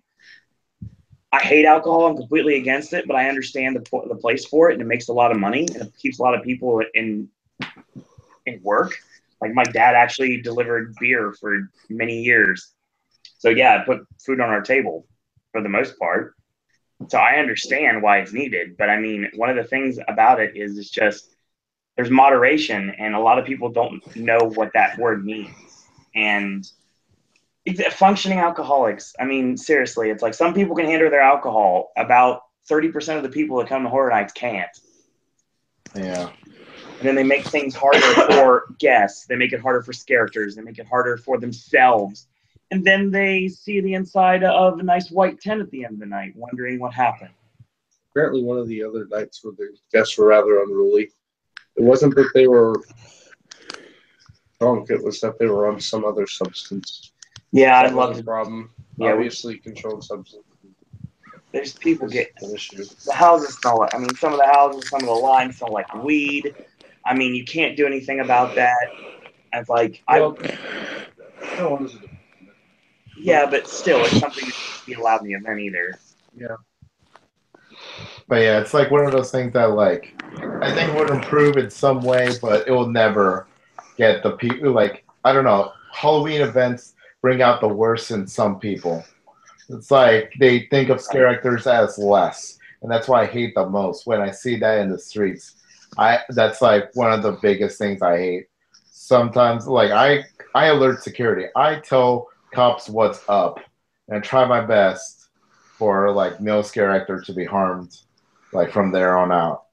But you know, it's one of those things that like can't do much. It's one of those things that like they see Halloween Horror Nights. They see I could bring my weed. I could pregame like 6 bottles of beer, and I could have a great time messing with people because no one cared because no one would give a shit.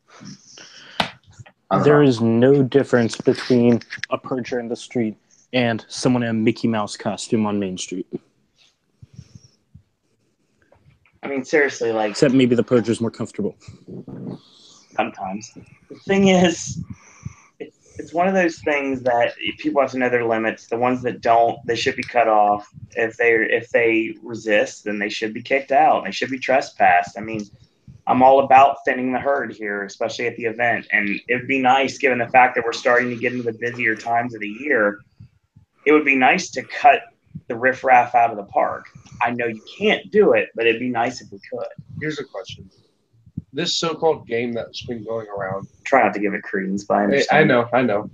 Infamy is still fame, right? Right. Is this the first year that they've actually had something that organized, or is it something that raises its ugly head every year? Because that's terrible. It is something that raises its ugly head every year. Quite a few nights this past weekend, especially later on in the weekend, it was absolutely horrible when it came to guests touching scare actors or trying to provoke them or harass them, and I could see how it was really getting to a lot of people. Yeah. And it seemed like the tension was greatly raised between the scare actors and the guests themselves, which is obviously the event as a whole. It's what the interactions are supposed to be. And if those interactions can't be pure and wholesome and they're held back and there's all this tension, then what is the event, you know? I mean, it's bringing out a lot of unsavory people, and it's like, I mean, not everybody's in this group, obviously. I mean, not everybody like is gonna go crazy when they drink and stuff. But I mean, some of this stuff is just. I wish there was a way to curtail it before bad things happen. We don't need something really drastic happening before people set up and take notice that something needs to change. It needs to change fast. Like this all started, like the big press release about the event started with everything what happened with the actress that was playing Carrie at 25. And characters get harassed every day. Characters get touched every day inappropriately, and it's just and they get punched and they get treated like garbage, like they're second-class citizens because they're doing a job and trying to scare you. It's just like the person that sweeps up the floor at the mall is going to be like treated as crap because he doesn't work at a store, because they think that they're better than him because he has a broom to do his job. It's just one of those things.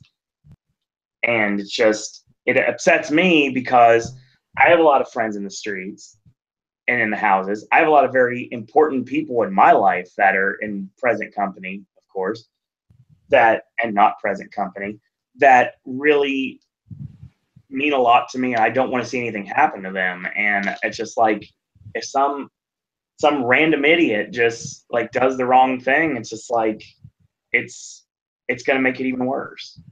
Yeah. I don't want anything more to happen to people that are literally putting their lives on the line every single night just to entertain people. Okay, so one of my scare actor friends was walking through the bridge, the one that's connecting Krusty Land and Harry Potter, and he was walking, and he said, like, dude, I always see you in my house. I'm like, oh, really? What house are you? He was in the Hive. And I was saying, like, dude, then why are you walking around? And like, it was middle of the event, and he said, like, so there was this incident, and they didn't handle it very well. So instead of quitting, I'm walking so I could relieve myself from this tension. And then I saw you, Owen. That was Sunday. That just happened, like recently, very recently. That gentleman that I was talking about was a vampire at Hive, and he got mistreated on that day. So literally, it's happening to like people that you might not even know that well, but people that like a friend of a friend.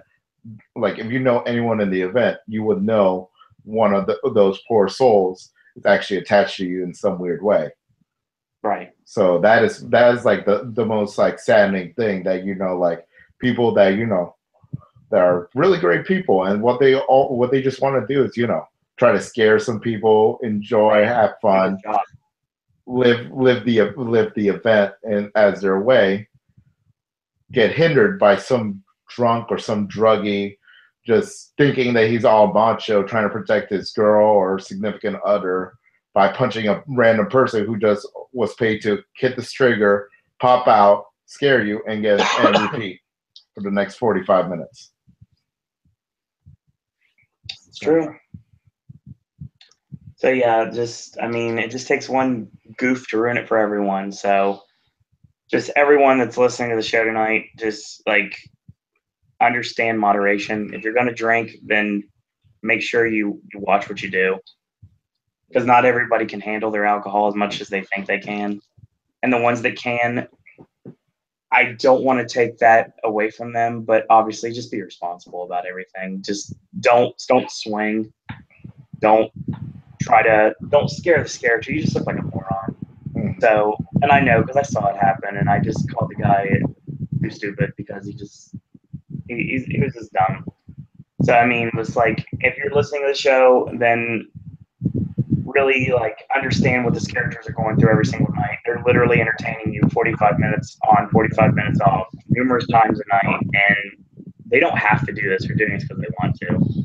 Like, some of them have quit, some of them have given up because of things that guests have done, and it's one of those things that we just have to take solace in the fact there are people that are still willing to do this even after all the crazy stuff that surrounds it. So yeah, just props to everyone this year that's lucky enough to be in a house or a street, and just take care of yourselves out there, because there's a lot of fun holes in this world that deserve to die in a fire. Anyway, I'm not going to end this on a low note, obviously. Let's talk Bill and Ted, shall we? Yay, the best thing ever. Yes. So, don't tell me I like Bill and Ted, not the best thing of Horror Nights. Well, Will, we wish you best of luck in your future endeavors. Damn. That was a fast response. So here's the thing. For those of you that don't know, I live very close to Universal, and I have the luxury of being able to hear Bill and Ted pretty much every night. Actually, I can hear it every night if I'm not here. But during the rehearsal process, I heard the show on and off, and I was able to hear a lot of things, and I got even more hyped for the show. And when Diego and I stepped into the 12:30 showing on employee preview night, it was just, God, it's just like the feelings. Oh yeah. everyone knows, Chris, I understand about Bill and Ted. We very much appreciate having you tonight, and I definitely will look forward to seeing you out in the fog later on this weekend, sir. But I understand your thoughts on Bill and Ted. I get that. So if you have to leave, thank you for joining us tonight. We really appreciate it. With Bill and Ted, honestly, it's like it's home. It is. It's home. A lot of people give me flack for watching the show as many times as I do. Don't care. Really don't care. Don't care on either coast who gives me flack for that. I love the show. I do.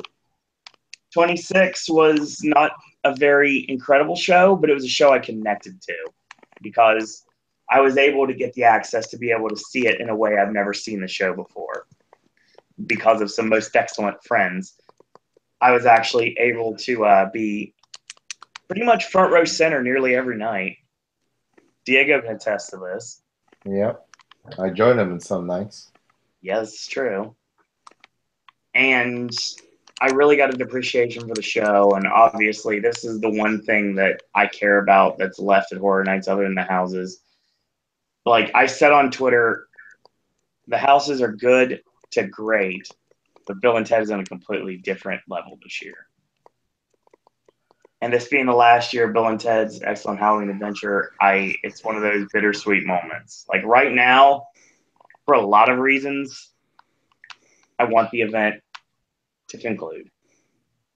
But for other reasons, i.e. Bill and Ted, I want this event to last forever. Yeah. Yeah, like the first couple, like let's say 5 times I watched Bill and Ted, always gets sad in the beginning, always gets sad in the end. It always gives me like a roller coaster of emotions. Right. It's the only like one of the like it's bad, but at least it's there. Those songs will like haunt me in my dreams, but I enjoyed the show really much, like a lot. It's not my favorite show of all time, but it's in the top 3. It will never be as good as Camp Morningwood. Camp Morningwood was their epitome. I love 23. I mean, I'm very glad for the last year that the Bill and Ted that we know and love got to go out on top together. Right. Like it should have been.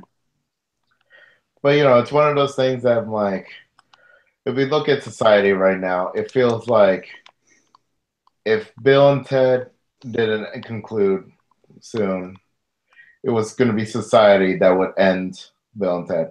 Sort of like what Hollywood did. Yeah. Yeah. Understandable. To a joke that, wasn't even good to begin with. No, it was just like it felt like a throwaway thing that became too big and caused that coast to lose its Bill and Ted. So at least we end up in a high note. At least they did as much as they could. Much great old references. They put as much heart that they could for one show to end it with a bang. Right. And I agree with you on that. And every night you see the show, it's always something different. So then we started with The Difference, which changed the show completely after the tragedy that happened in Las Vegas. After the festival shooting, the concept of a festival where death is going to kill everyone because Bill and Ted have failed to prove there's anything redeeming in pop culture, that storyline got completely changed. Yeah, but I don't think it's that. I don't think it's as bad as previous years. Let's say the presidential rap. It's not as bad as that. After those changes, it felt so unbearable.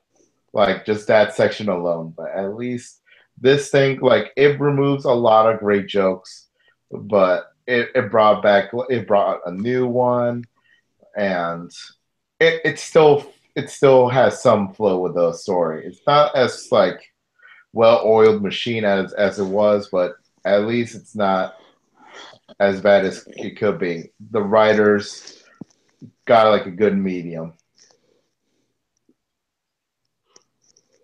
But yeah, I will give kudos to anybody that was behind writing the retooling of the show to make it actually work and have a nice flow to it. Plus, rip on the fact that Fear Factor is such a trash pit, if you will. Yep, shit venue. But I mean, it works, and basically also playing into what's going on with the new iPhone, the iPhone X and the iPhone 8. Or is it freaking 9? Or the freaking 9. There is no 9, just like Windows. Like, idiot. X is 10. It's iPhone X, not iPhone 10. It's like, and then it's like X is 10. You albino Mr. Clean. So. Mm-hmm. But I'll still always miss the mega version comic Coachella Con Food and Wine Festival. Yes. Yeah. Mega Virgin Comic Coachella Con Food and Wine Festival. Or the spoopy version, Spoop Murder and Wine. Oh, we're out of wine, and the only food we have left is 20-year-old Szechuan sauce from McDonald's. That turned into a cluster this weekend. I love the show. I've seen it a bit. We'll put it that way. A bit? I'm pretty sure 30 is more than 30 is more than a bit, Owen. I don't think some of the actors in that show have been in it as much as you've seen it. Mm-hmm. My Bill and Ted, that's a shoot. My Bill and Ted number right now is 41. 41. I'm only at 12 or 13, guys. I'm never going towards Owen's number. I did 3. The milestones, of course, is show 50, show 69, show 83, which breaks my record from last year, and if I get to it, show 100, and of course the final show.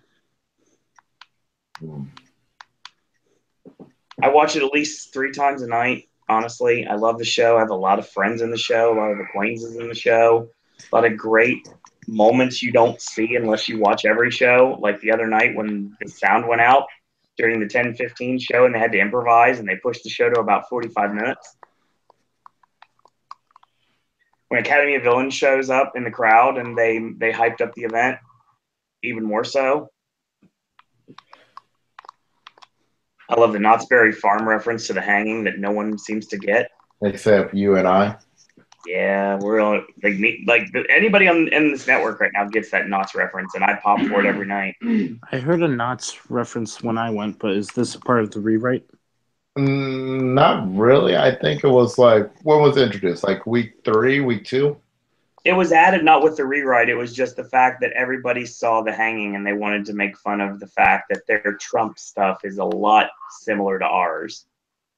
Not really. They had the Putin. Can I ask what the joke is? I'm talking about the Trump tweets are very similar to ours. Oh, gotcha. Yeah. Even somewhat referencing Halloween Horror Nights, basically, without saying it. Okay, because I was just thinking it was probably an ad lib then. I think at one point Bill said, at least we're not Knots. I forgot what the setup was.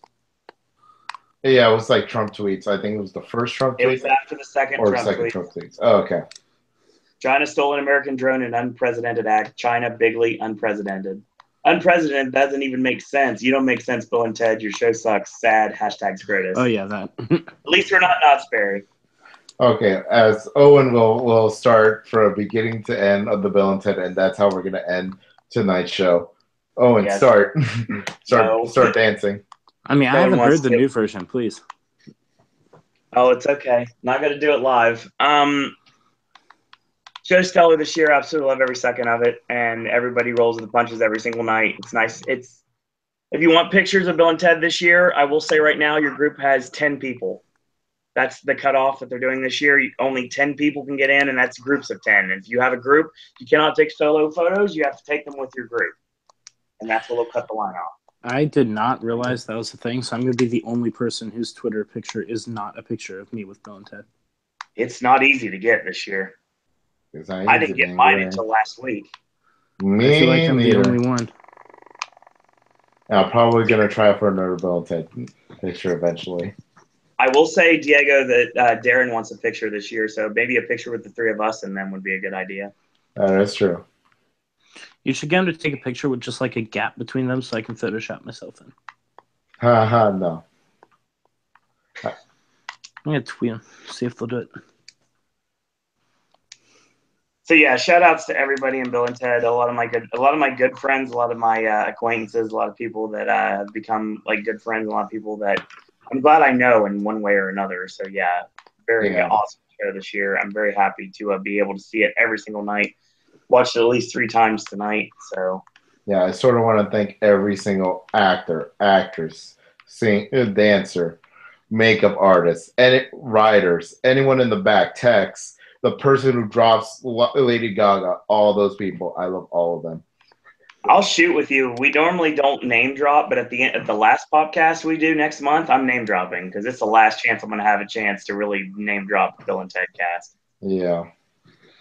Well, yeah. I'm going to miss it so much. People are telling me there's going to be a replacement. I have no idea. I don't think so. Wayne and Garth. Wayne and Garth. In what venue? Halloween celebration. In what venue? In what venue? You tell me. I just think only one show would be really weird just from crowds. So we'll see what 2012's redo next year does. Maybe So they'll do something like with Death Drums again. It wouldn't surprise Keep me. it moving around the park. Like a moving street show. Like instead cool. of a roaming court, it'll be a roaming show. Yeah, the concept of roaming courts is kind of dead when they're only roaming in one area. Exactly. Mm-hmm. Yeah, we could have just had 6 scare zones, guys. We do. What was the year of the females Chainsaw Drill Team? That was 2012. 2012. Yeah, that's 2012. That's where the Legions were. Why do I know that? My first year. I And was I still saw the going to first Not So couple. Scary at the time. How do I even know that? Did Chainsaw Drill Team actually go all the way around the park? At one point they did. What year are you talking about? But yeah, like sometimes they do. Sometimes Now they're based. most of them are focused between in front of. I remember one year was in front of Terminator. I mean, not Terminator. Transformer. Sorry, Terminator in my mind. Rest in peace, my.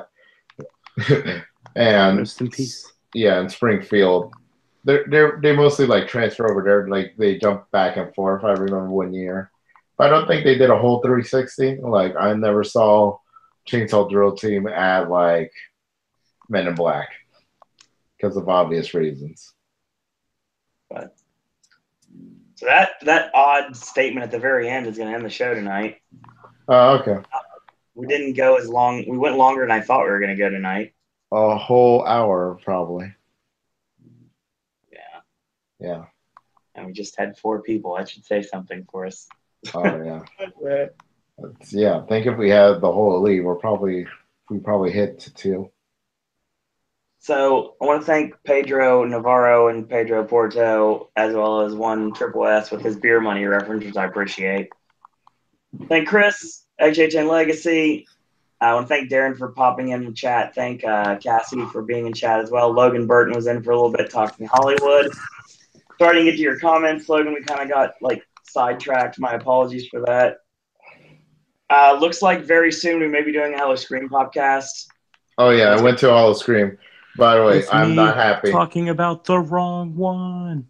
Whit's going to be talking about Virginia and Williamsburg, and Darren and Diego are going to be talking about here in Tampa. So, Oh God, if you guys think we were bad towards Blumhouse and Hive, ladies and gentlemen, time to put on your shit and pants, cause I raise you that and raise you a Catacombs and a Frostbite. a catacomb is Frostbite that bad? I mean, I have literally seen less open scare zones, like scare zones with tighter pathways than that house. Ooh. and it's now time we leave this for the next podcast. Oh To God. be continued. Oh, to be screamed at. Bye. So we got Hello Scream coming up in the next couple weeks, most likely. We've got our final Halloween Horror Nights 27 podcast coming up after the event is over. And when The one that we all cry at. we're all tired and depressed, in more ways than one. Yep. So, yeah, that's going to be your show. Once again, thanks everyone for joining us tonight. We really appreciate you guys. Thank you for sticking around for, I don't know how many hours we've gone. We've gone a while, so 3+ at least. Yeah, Something probably around 4 hours. Yeah, I'm about to be, or 4 hours. And thanks everyone for tuning in this morning when Ashley and AJ and myself did the Oscar prediction podcast. So check that out if you didn't hear it yet. A lot of AJ content, a lot of Ashley content coming in the next several days on the network here. Sip and Snack will be returning again really soon. And I think it's time to go get some pizza fries. So once again, Whit, where can we find you on social media? My Twitter account should be the same as my YouTube. Jedi Whit 82. Okay. Because I still got John that. Paul? Oh, no. Go ahead. You still got the what? I was just going to say, still got that Star Wars love mixed in with all my Horror Nights. Ah. Fair point. Ready to buy a stuffed porg. I don't want to hear the word porg anymore because I keep hearing it all the time. Porg. I'm telling you, Pork is going to make a reference in Bill and Ted. Mark my words. I'm more about BB9. Continue. John Paul. My handles are all at JPCC5678. So it's pretty cut and dry, straightforward. I really don't use it that much, but I would appreciate the requests. John Paul is a friend of Hans, too, and he will definitely forward messages to him as well somehow where he is working somewhere. Yes, I'm a friend of Hans at Horror Nights. Yep, correct. Wow, you guys actually pulled the Disney card right in the end, telling that people are friends with somebody. Wow. Shameless plugs, so everyone. Well, it's not my fault. Everyone had already pretty much dropped it, so. I didn't. Same. I blame Kayfabe is dead. See if I go. Yeah, pretty much. Speaking of dead technology, let's talk about your Twitter, Diego. Oh, dead technology. Oh boy. Tweetless at Tweetless Diego. If you want to be not bombarded with intel, go over. Come tweet at me. I'll probably read it. I probably won't. I still love you anyway. Yeah. See some of you guys and girls out there in the fog this week and the next several weeks on Halloween Horror Nights as we get into Hell Weeks when it's going to be insane and crazy. John Paul probably is living at my house for the next couple of weeks too, just to make sure he doesn't go insane. In the memory. So, I'd still go insane regardless. That's a shoot. But I mean, yeah, so big shout out to everyone this year. Everyone's knocking it out of the park. Got to give shout outs to all the characters, all the ones that are hard cast, all of the reserves, and everybody that is really doing a great job every single night. You guys and girls out there are super awesome. So hopefully down the line, I'll be able to join you down the line. But right now, kick ass, take names, stay safe, and have a wonderful rest of your Halloween Horror Nights. In the meantime, I want to thank you guys and girls out there for watching. And until tomorrow, boys and girls, be excellent to each other. And that's all we got to say about it.